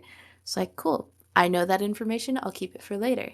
And then comes the what's it called? The like gathering where the oh yeah, what is that called? The like yearly festival or something. Yes, yeah, Vertemda, yeah. And the governor explains. I also forgot his name because I did not care for him. Lum. Yeah, fuck him.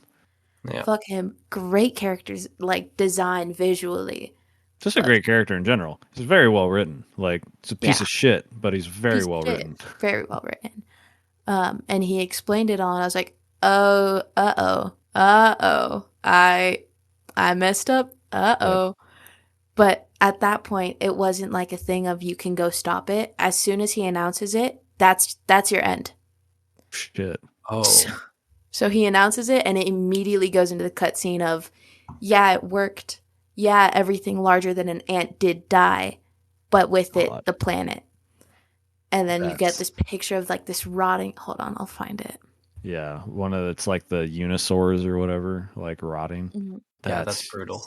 Yeah, it's interesting that you found out about it too, because it sounds like there's different ways to get to it. I'm pretty sure that Tang told me about it.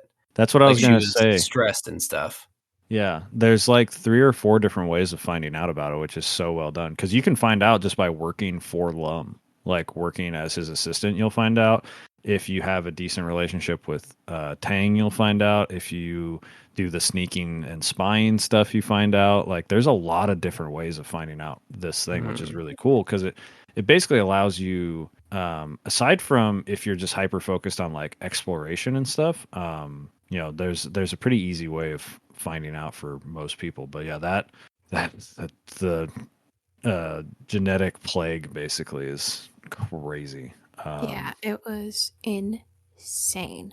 Yeah, that is definitely, I would say, the worst ending. Yeah, no, the way that I did it was I was working in the med bay, and they left a journal out, and that's how I read the journal. But that was my ending picture. God damn. It was, I saw it and I was like, holy shit.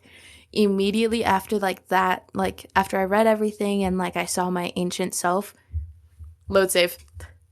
Is that where, because I'm reading on Tang's thing that she, in one of the endings, she does like kill herself. I'm assuming, and that's the ending where she kills herself. No, it doesn't go on to tell you about anyone because you all end up starving and dying.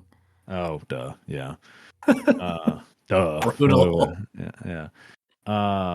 Yeah. There's a lot of different endings. So on the Exocolonist website, there says there's 30, but there's only 29. I think one of them is counted twice. There's probably like a minor difference kind of thing. But yeah, what other endings did we get? I'm curious. Oh my god, what was it? Because there's the basic endings, which are just like you beat the game and you survive to age 20, and they basically give you what feels like a completely random assignment of a role, and then they're like, oh, that's the game. Like for me, the first one I got was collector, and I was like, the fuck? What do you mean collector? Like apparently I just picked up enough stuff, and I was like, I didn't feel like a collector. I was in research. Like they gave me something for yellow, like the whatever category that is, but I was like in research all the time. So I was like, that's dumb. And then for my second time through, I got architect, which was, I guess, just because I was so hyper focused on building Rex's bar. Like, oh yeah. How about you guys? I got botanist both times, which was, I understood the first one because I was literally always in geoponics to the point where like my parents were even like, there's a thing called school, right? You can go to school instead of here. It's like, okay, damn. Or like my mom was like, there's this thing called kudos. Go get your own money. I was like, oh, okay. Damn. But then the second time, my second playthrough, I was like, okay, focused so much on like biology and engineering. I'm going to focus on the humanities this time. Because I didn't really... The thing that I'm similar with Cal is that I'm a pacifist. So I was like, I don't really care for combat training. I'll do it just so that I have it out in the field. But so my augmentation on my second run was the extra finger. Okay. Because it gives you a boost in humanity. In like one of the yellow ones. I don't know exactly which one. Yeah. I just call that one the humanities. And I worked in the creche. I like did a bunch of stuff, babysat. I unlocked being a barista in the like new place. Leads to the best scenes. Yeah. But in the end, I still got botanist. I was like, I even got second steward. Like when you got to be like sign up for seconds, I signed up to be the second steward with antecedent, and I got it. And I was like, cool. I'm helping run the creche. I'm gonna get something from the humanities out of this. Got botanist again because my like biology level was a little past the third bump. Yeah, those I would definitely say my complaint, like all the endings, like the bulk of them are those, right? The collector, the architect, the botanist, like, and they're fun, I guess, but they feel way too random to be like, to feel like you attached to that, right? Like the special endings, like the plague ending or the like turn off the array or the like run away with Deece one, like those feel like endings worth like earning. But like the ones that they just kind of like, hey, yeah, here you go. You tick some boxes. Here's your ending. Bill, what did you get? You already said the disable the array, right? That was your first one. Do you want to talk about like what that's like? Because I didn't get that one. Yeah. Oh yeah. Disable the array is basically you do like the sim stuff, and then I was just exploring everywhere.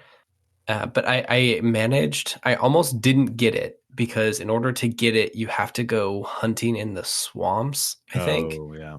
And I was also playing mostly like Vase was real into hunting in the swamps, and that was not my vibe. So I put it off for a while, and I was really confused about why I can't go to this last place. So I finally went there, and then you run into oh no, I forgot what his name is. Nautilescent or something. He's another gardener, but he presents as like a small faceless. So you basically have to you find another one of the underground buildings, and you find out that that is where they are creating all of the faceless and all of the big beasties that are attacking you during glow. And it's like cloning chambers and stuff. And then you find out that in order to shut it down, you have to have a gardener do it, like give you access. So you fight Nautilescent a couple times. You have to like track him around the swamps. And then once you defeat him, he continues to come back because they're clones, I guess. Spoilers. All the gardeners are clones. You find Sim again.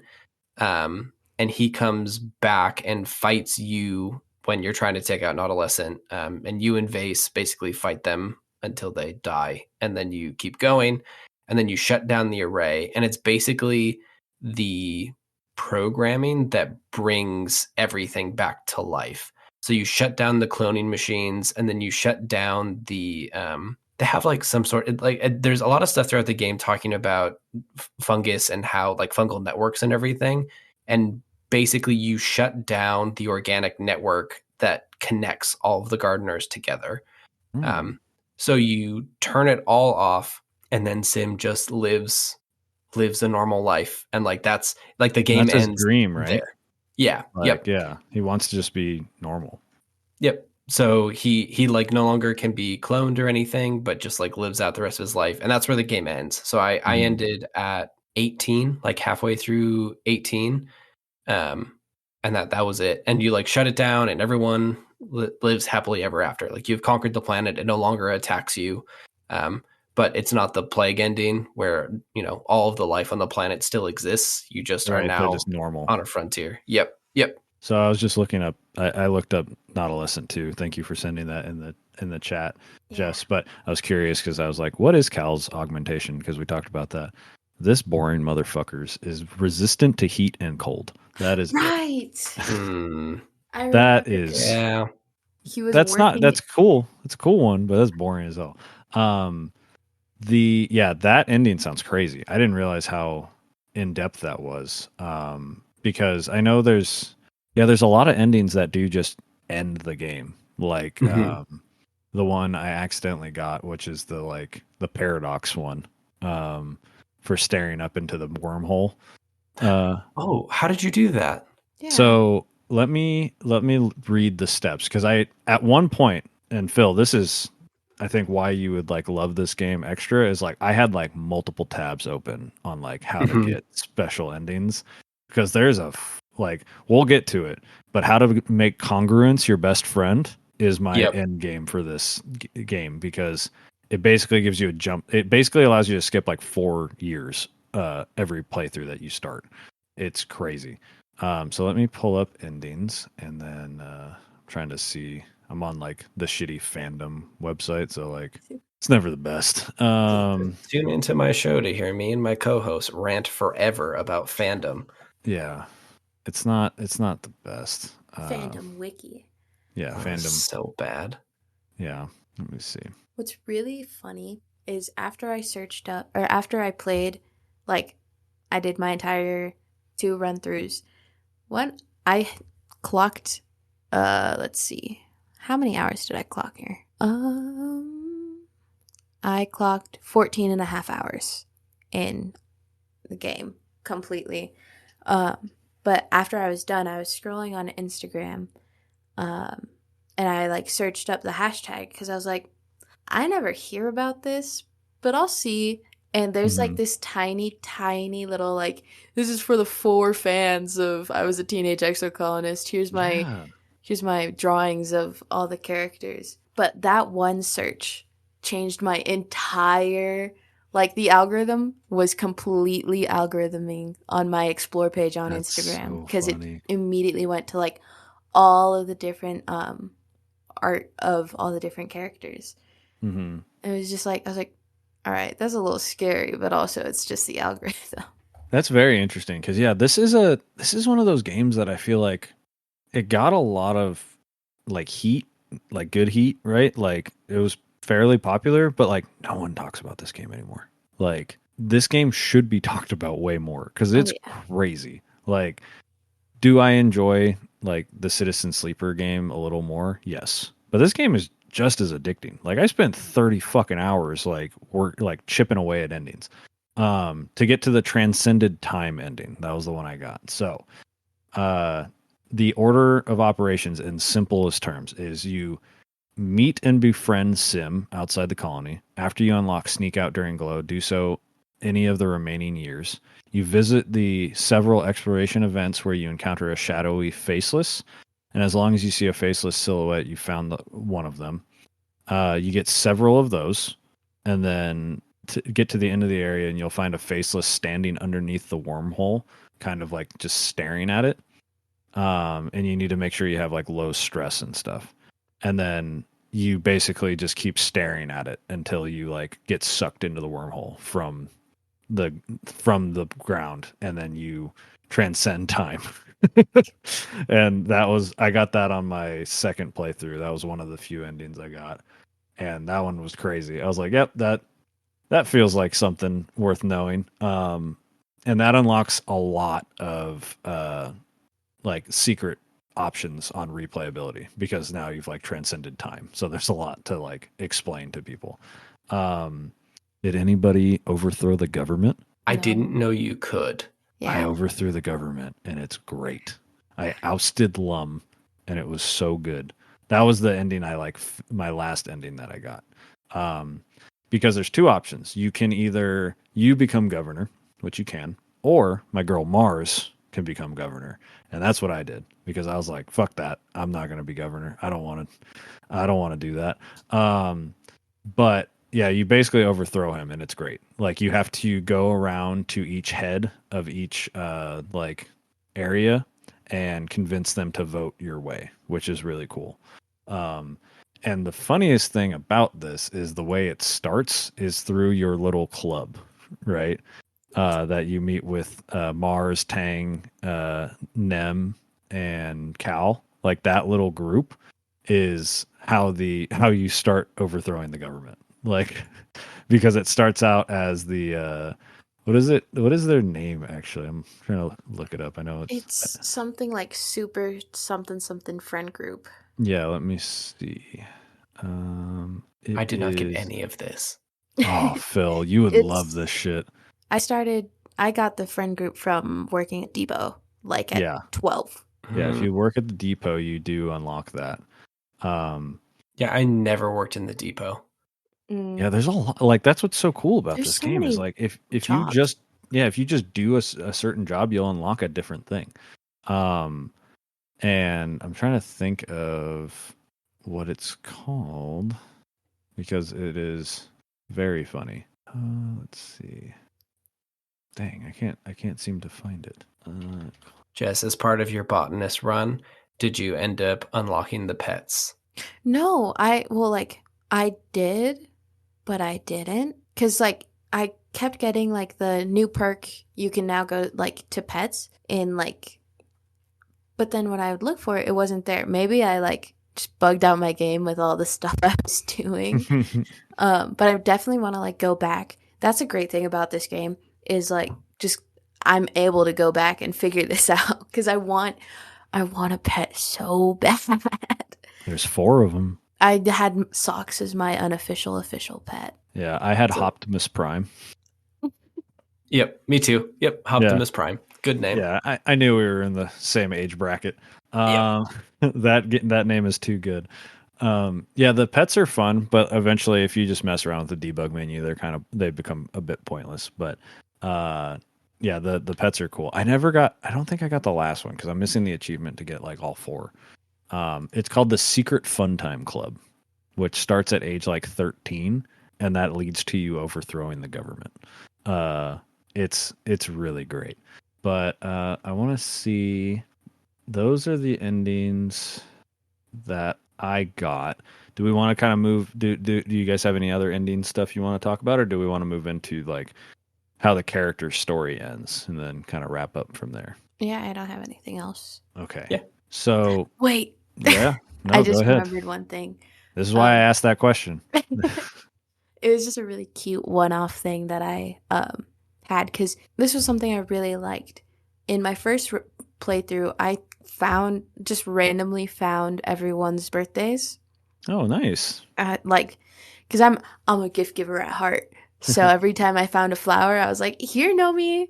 Yeah. Here, Tammy." Well, in my second playthrough for Tammy, but and in my second playthrough, that transferred over.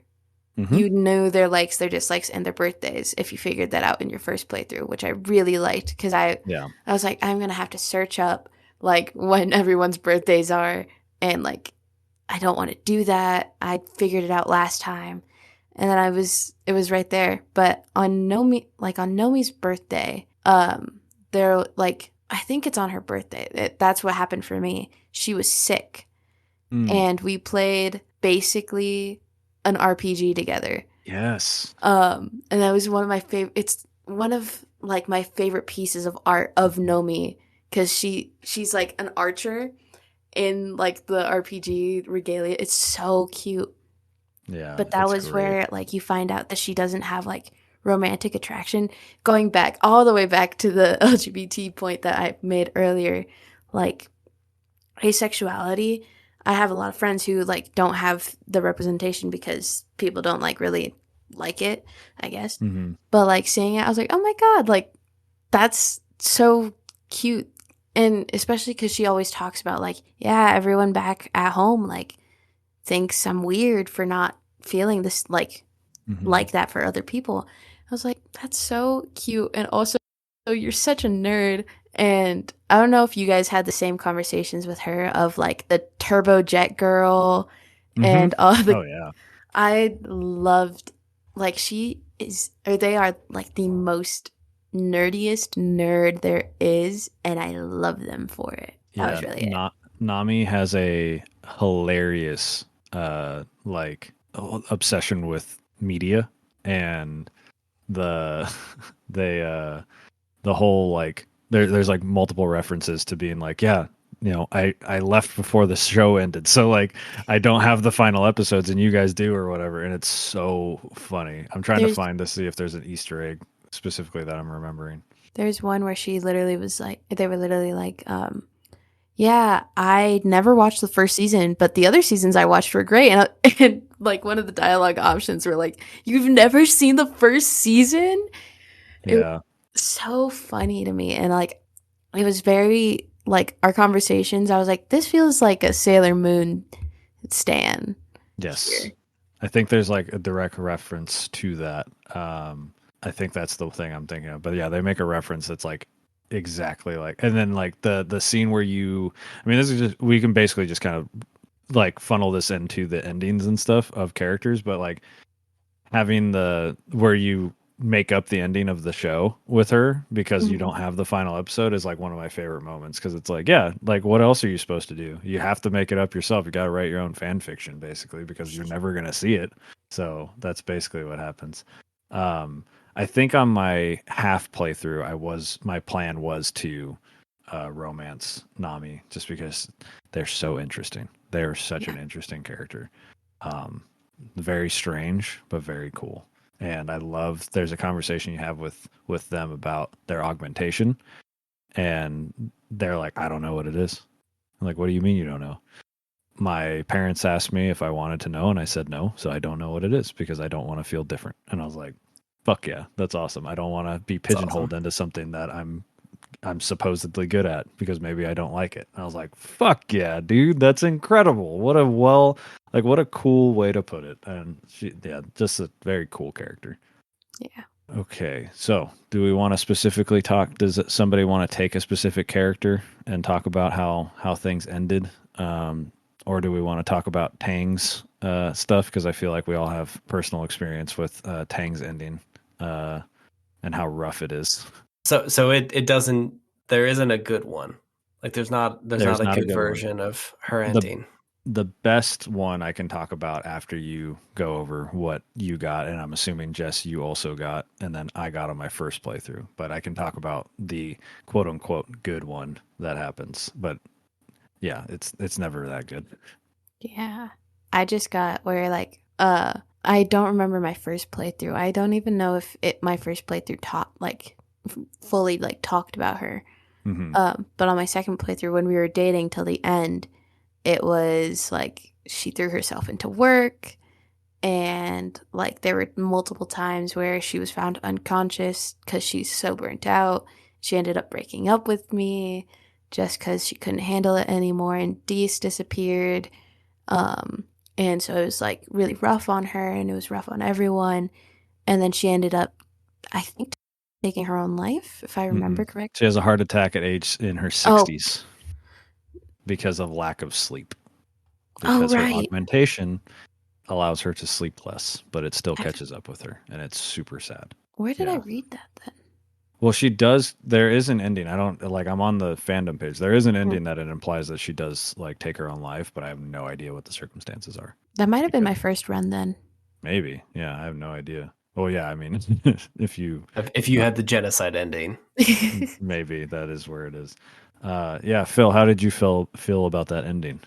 Yeah, I think I don't know if it was a different one, but I remember the tone generally being everything was going great, like she had so much work to do, and then you just slowly drifted apart, Mm-hmm. and it was rough. It's just like a tough but very realistic way that those things end up going, Yeah. which I appreciate, but I also kind of like how they just kind of destroy the Mass Effect ending. I feel like last mission you get your smooch and then everyone lives happily ever after until the next one comes out. Mm-hmm. And it was just like, oh, you did all of this great stuff and you spent all this time working in the lab together and everything's great, but she is still that person. So she's Yeah. going to continue doing that and you just have to be okay with it. Yeah. Yeah, it basically like the fact that she stayed with you that long shows how much she like loves you, because like she put you above her work for as long as she physically could and then Yep. broke up with you. Like, yeah, it says Tangent will die of a heart attack in her early 60s no matter what. Mm. And the only way that she can have a possibly good ending, she still always leaves you. But did either of you reunite the twins? I didn't. Maybe, So actually. if you were a bartender and did that in Rex's bar, you keep Dees from leaving, you can reunite the twins. And I can't go into too much detail about it because it is the best thing in the game, I think. And basically you reunite them, you find out about their mom, you find out about like why they are the way they are, because one of my favorite lines in the entire game is early on, because once you start to get to know Dees a little bit and Tang at the same time, you start to get to be able to ask them questions about each other. And one of the things is like people think that Dees is a transphobe, basically, because ever since Tang transitioned to female, they've kind of gone their separate ways. And when you confront Dees about that, he's like, what are you talking about? I knew she was my sister before she knew she was my sister. Like, he's always known that. And he says that line, and I was like, that is some fucking banger writing. Because of course he would know, because he's her twin. Like, but it turns out that the reason is because Tang got all this attention and was praised for being smart, and Dees was just basically seen as a fuck up. And Tang never like stood up for him or anything. And there is some heavy writing that goes into it, and I don't want to spoil it too much, because I think everyone should go enjoy the writing of that scene. But reuniting them is the best thing in the game, in my opinion. It's probably like the fourth time I've said that about this game, but that part is like, it takes a lot of work and it's so worth it. So highly recommend. That is the reason why I got the construction ending, because I was so hyper focused on building that bar when I found out that the bar was my path to Tang and Dees like reuniting and them not having a terrible ending. But yeah, that's Tang. Do you guys want to talk about anybody else? Any moments and stuff? Any other characters? Because I have my ending with Nem that I can talk about, but if we want to talk about other specific characters, like You finished the game with Cal, right, Yeah. Jess? So what was that ending like? You guys stayed together, or did you Hmm. break up? No, we stayed Even though together. he was like dreaming about Tammy every night, like. Um, well, before I get into that, you bringing up uh that whole story arc with Dees and Mhm. Tang just made me like realize one of my main reasons for not liking him was a little mean now looking at it. But on their birthdays, I gave them both like their favorite things. I gave Mhm. Dees a secret device and I gave Tang medicinal roots basically every birthday or Yeah. cake, but she didn't really like cake, but I appreciate the thought. Yeah. But anytime you gave D something on his birthday, he'd be like, "Oh my god, where'd you get this?" And then like the dialogue literally, or like the text box literally like said, his shoulders slump, and then he's like, "Oh, did you only get this for me for my birthday? Like go give it to Tang. She'll enjoy the attention more." And I was Mhm. like, I literally turned to my roommate. I was like, "This kid is so upsetting. Just accept the Yeah. gift and say thank you." But now knowing that perspective, I'm like, oh, he just had his own problems. They all have, they all have their own mental health stuff that Yeah. is explored very deeply in that one specifically.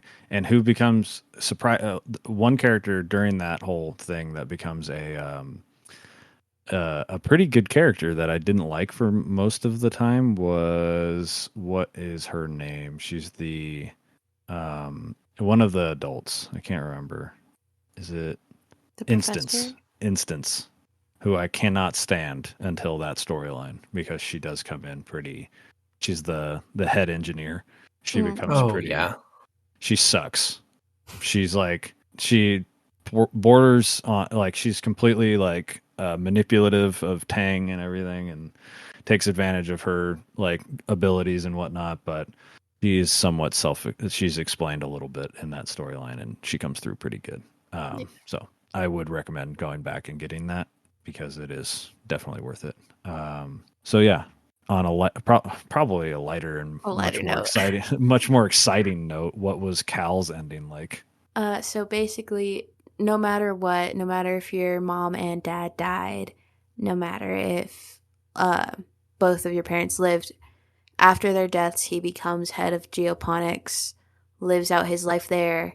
You guys get kids, and you guys just you like apply for kids, apply for housing, apply for marriage, have your own little nuclear family basically, and you live the rest of your life on the planet happy as can be.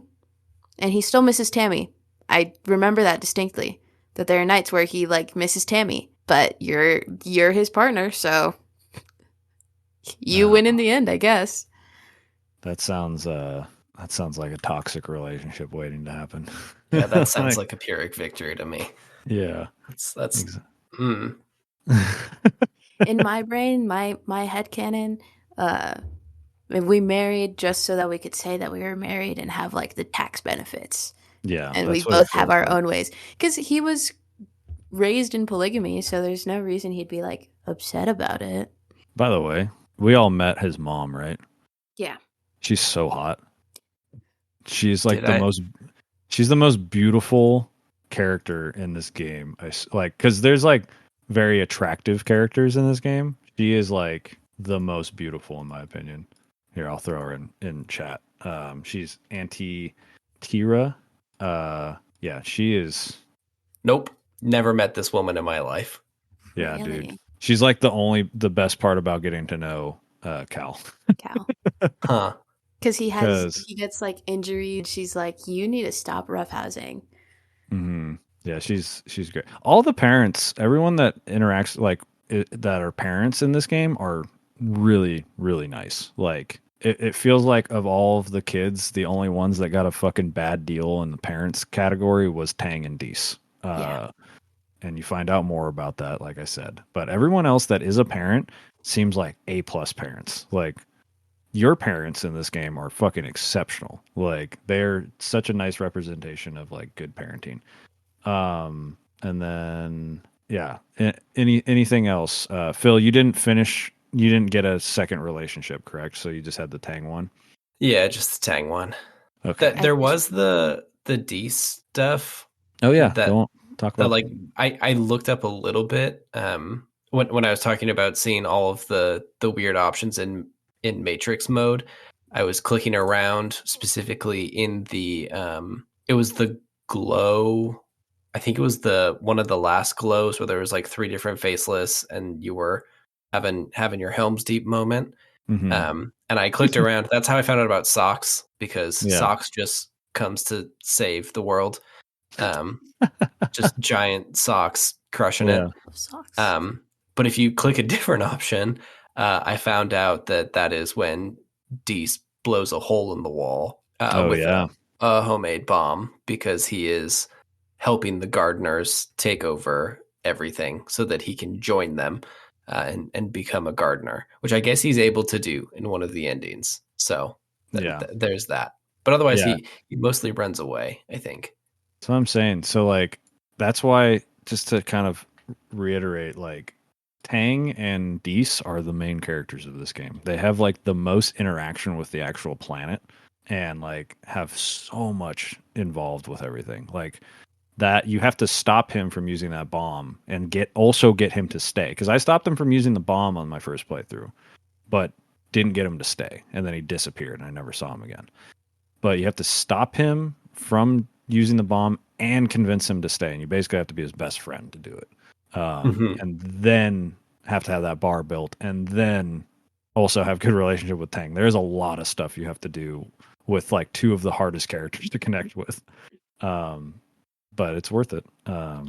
Yeah, I managed to get him to stay, but I don't think I ever even, because I did the array ending. I ended before I even built the bar. Mm, I think Rex was talking about building the bar, and I gave him some mushwood, and that was about it.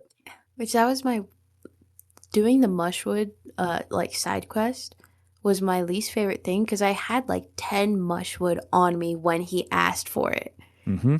And then I was like, let me just see if I could bulk give all of this to him. Nope, you have to give him one and then wait like 2 months and then give him another. And there was special times where you could give him 2 presents in like in the month in like 2 months, which is great. I was like, dude, this is taking forever. Yeah. So yeah, I'm trying to remember. I'm like literally looking up, trying to figure out Nem's like perfect ending, but it's not perfect. She basically like you end up having kids with her. It's really nice. It's like you end up being the stay-at-home parent, and she basically ends up dying out on patrol pretty young. Like you guys end up staying together, and I think she dies in her like 30s or something like that. She dies like really young, but she's out Jeez. exploring and stuff, and it's like for her character, I remember being like, yeah, that makes sense. Like she was still being, very dangerous and rambunctious and stuff, but it definitely didn't stand out to me as much as like Tang, where like you have to work really hard to get Tang's approval and stuff, and then she stays with you and dies, and then or leaves you and then has a heart attack, and you're like, fuck, bro. But yeah, that like I'm trying to think. The one other thing I wanted to talk about was, did you guys all find out what Marzipan's augment is? Because it's my favorite in the game. No. No. So, I would like you each to take a turn describing Marzipan as a person. Jess, you go first. Every time I like clicked on her, I went diva. Mm-hmm. She's just words escape me trying to explain Mars. Yeah. She's just a very like headstrong, like if you were to put like a astrological sign on her, like stereotypical Aries, like very this is what I think, I don't care what others say. Like one of my favorite moments in the game was literally her like getting up on stage being like, this is bullshit, Lum, like we don't have to take this. Mm-hmm. She's very like what's the word I'm looking for? I don't know what the word I'm looking for is, but I'm looking for a word. Mm-hmm. But Phil, she's why don't you take a shot at it Yeah. and see if you find the word that she's looking for? Oh, jeez. I feel like Mars is very much she has like this facade of being a preppy, like very put together girl. And then I think the standout moment for her was the Valentine's Day thing, because in my first playthrough, I just picked my best friend. Oh, because obviously she is the uber popular girl. Everyone's going to be best friends with her. So I think I picked Tang, because of course you do. Yeah, of course. And then my second playthrough, I went back and like chose her, because if you don't pick Marzipan, no one picks Marzipan. And she's like kind of devastated about it, that she found out this cool Earth tradition, and then like no one actually wants to be her best friend, because she like puts out this image of being the one who's put together. Like she is truly a diva. But like on the inside, she's like very much a sentimental person who just like cares very deeply for everyone. Like she's best friends with Tammy and makes that be weird because she's 10 years old, but ultimately like she knows what's going on everywhere as like a gossip. So if I was going to pick what her thing is she just like a really intense empath? No. Interesting. She feels no shame. So she has uber confidence because she doesn't give a fuck. She literally cannot feel shame. So her standing up on that stage, yelling to everyone, being like, the government fucking sucks. And even if it's shut down, she's just like, all right. Like, I'm like, going through and talking to her, it makes so much sense. I was like, that character, because you're like, yeah, she's kind of rude. And then she's not, and she's really nice. And it's because she just doesn't give a fuck. And literally, no matter what happens to her, the only time, like you mentioned the Valentine's Day thing, but she bounces back within like 5 minutes. Yeah. She's like, yeah, I'm good. Like it makes her character make so much sense. And when I found that out, I was like, because on my second playthrough, to overthrow the government, you have to be best friends with her. And so I found out everything about her. And when she found out, I literally had to like pause the game and like I went and go tell my wife, because I was like, you're not going to believe this. This is the coolest shit ever. She literally has no shame. Like, what a useful thing. Because that's why she's like, she's so confident. She like cares about her image and stuff, but she's like, I don't care. She's like, and when she makes mistakes, she's immediately like, oh, okay. Like if you call her out on things, she never really cares. She usually prefers it. Like it makes so much sense. She's such a fun character. And she like, I think on a future playthrough, I'll probably romance her just because I'm curious where that goes. Because she's a very cool character. But I wanted to point that out before we start wrapping up, because that was like one of the cooler moments. So I was like, oh shit, that explains this entire character, that she's like so confident because she literally can't feel shame. She has the inability to feel shame, and it's super cool. Really quick about that. So with that, did you guys also get her like openly flirting with Tang like right in front of you? Yeah, it's implied that they like she cheats on you with Mars. Really? Yeah. Oh, I might have not been reading too far into it then. Yeah. But she openly flirts in front, like with Tang in front of you, and then also when she talks about Rex, and she's like, that Rex kid's kind of. I'm just saying, I think I could pull him. I was like, that is so. They've only been here for like 2 months. You pipe down. Yeah, but Rex is just down the entire time. Which that's another thing. In my playthrough when I was romancing Tang. I also was like, well, Rex is also there too. So I was just like having fun with Rex, and I ended up like making a move on Tang, and Tang accepted it, and I was like, oh shit, I gotta go tell Rex, because Rex and I were like dating, like everyone knew that we were dating. So it's like, I gotta go break up with Rex now. I got my dream girl. Gotta go say bye to Rex.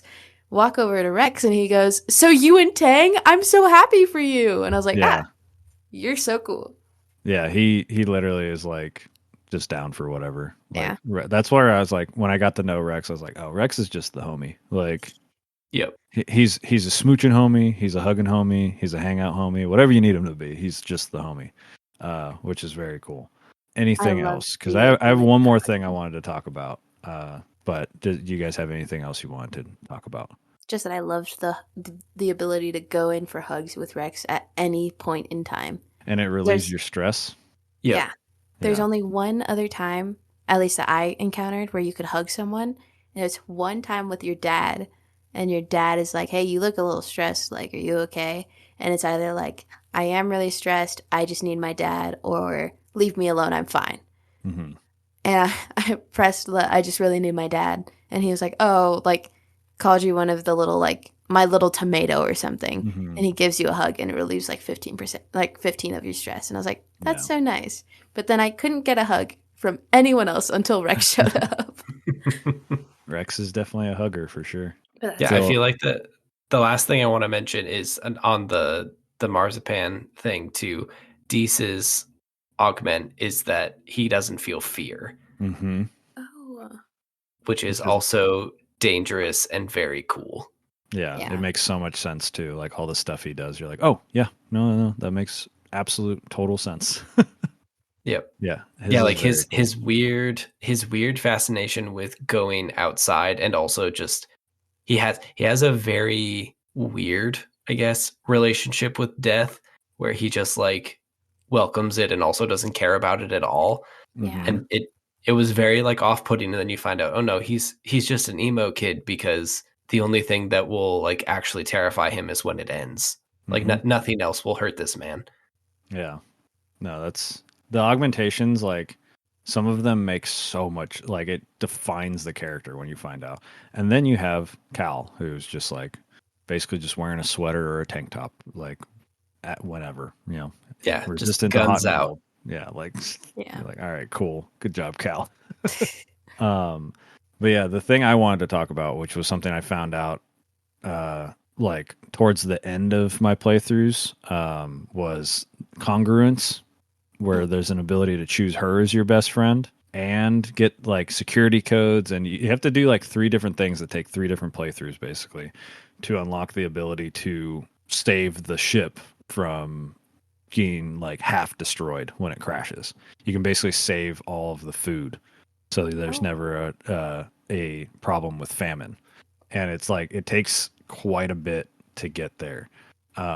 So you have to like Hal has to die, because then you have to go build your relationship with congruence. Then you have to get you have to figure out like a really high engineering problem in that same playthrough. And then after that, you have to like figure out what her like you have to find out in another handbook somewhere or something like that, like what the codes are. And then in the future you can like, well, when it resets, you can choose her as your childhood best friend, get to the codes, and then be able to actually use the codes. Because I got to the point where I was able to get to where I could put the codes in, but I didn't have the codes. Like, and I was like, what do you mean? What? I should know everything.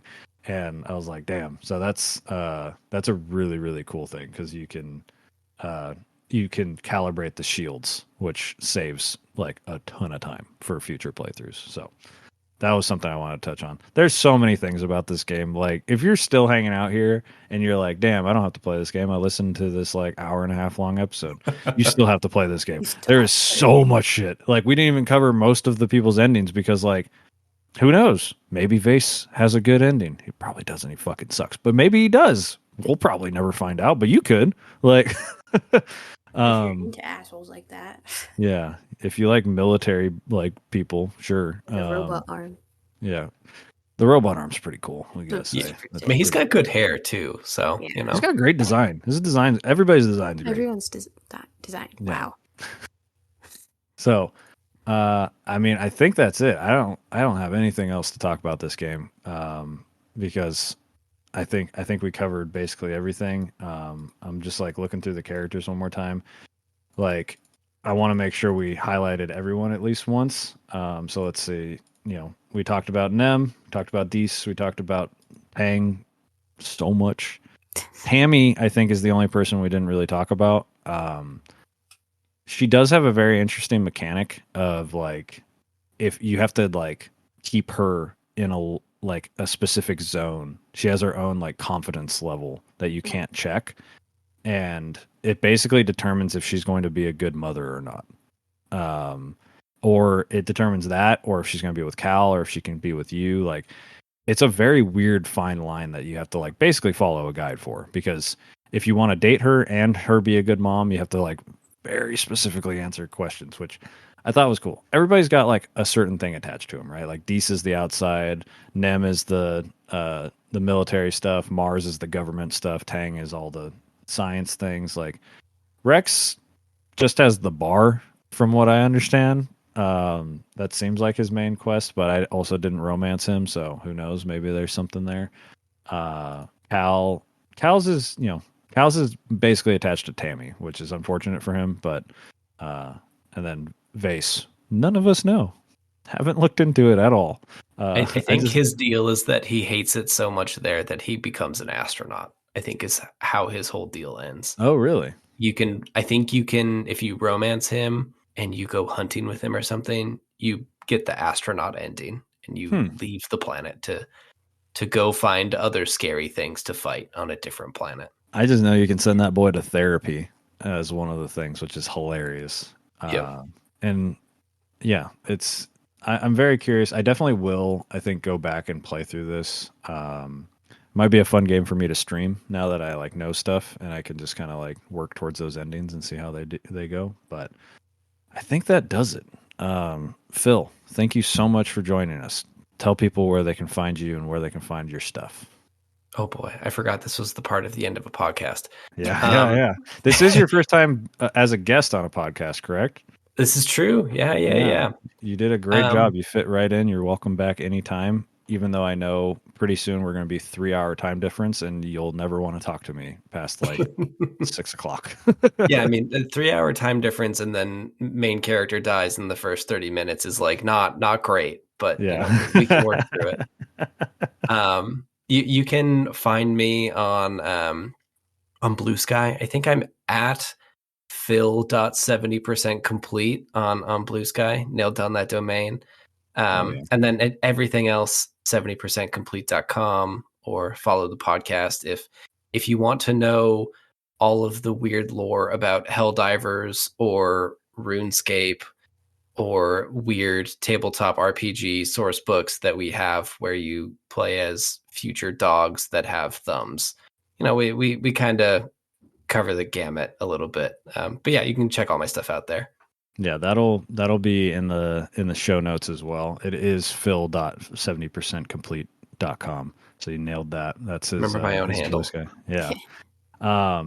And what is the episode that you guys did that I'm like obsessed with? The RuneScape one, the like murder, basically. Oh yeah, the Falador massacre. I think was our Halloween episode.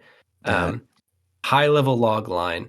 A weird event happened where there was a bug, and there was able to be player versus player killing in an area of an MMO where it's not allowed. And there was a series of people who found out about it and somehow managed through a large amount of luck to get away with it and fully do a murder across like several places in this town. It's what time period did this take place in again? It was like 10 years ago, I think, like 2016 or so. Yeah, it's crazy. It's like, it literally is like true crime for like a video game. It is. I've told Phil this before. It is literally like my favorite episode of a podcast that came out last year. It is gripping. So go check. It's fantastic. Yeah, check that out. Falador Massacre. Yeah, that's all. That was all Logan too, right? Yep. Yeah. That was all him. He did. He crushed it. But that was a really good episode. But now for our socials, Jess, take it away. You can find us everywhere at shortlongpod, or you could genuinely just search up Short Game Long Talk, and we pop up before all the golf stuff. Mm-hmm. That's really it. And in all of our bios, you can find us at find our link tree that links us to our Discord, the Leveling Friends group, where we chat about games and have very interesting questions of the day sometimes. Some of them are unhinged. Yeah. They come out of nowhere. Sometimes the what's it called? Dialogue between all of us just gets like kind of into argumentation territory. I'm still in and out over Culver's, but Yeah, our our Discord is quiet until it's not, and then everyone like swarms it for like 30 minutes, and then it's quiet again. It's very funny.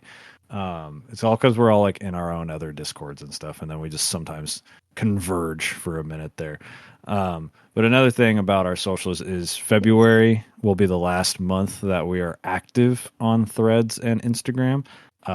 We will continue to be active for the rest of this month, but then starting in March, we will only be active on Blue Sky. We will not deactivate the account, so if you do listen and you want to get in touch with us through Instagram or Threads, that's fine. Feel free to do that. We will still have those open, but we're not going to post on there anymore. So make sure you go on Blue Sky. It's the place to be. But if this is your first time listening, thank you for making it through this long and crazy episode. A lot of things were discussed all over the place, and it was a good time. And if you liked it, please leave a review on Spotify or Apple Music. Hell, if you're watching on Spotify or YouTube, I know there's some YouTube listeners out there, leave a comment about any characters you may have romanced that we didn't. Maybe we're missing out on Vase. Who knows? Who knows? No. Sell me on Vase. Yeah, sell me on Vase, please. I would love a dissertation on that. But if you're a returning listener, share the show around. Send it to somebody you might think would like this episode. Or maybe you've been waiting for somebody to perfectly pitch this game in 20 minutes. You can tell them, listen to the first 20 minutes of this episode, go play a 12-hour game, and then come back and then finish the episode. Because that's okay, too. That happens. Sometimes we get spikes a month later after games. It's like we get like 10 listens and then another 10 listens like a month later. It's very funny. So I really appreciate you guys for hanging out. I appreciate Phil for coming on. Yes, thank you. And as always, don't forget to kidnap your friends. Later. Bye.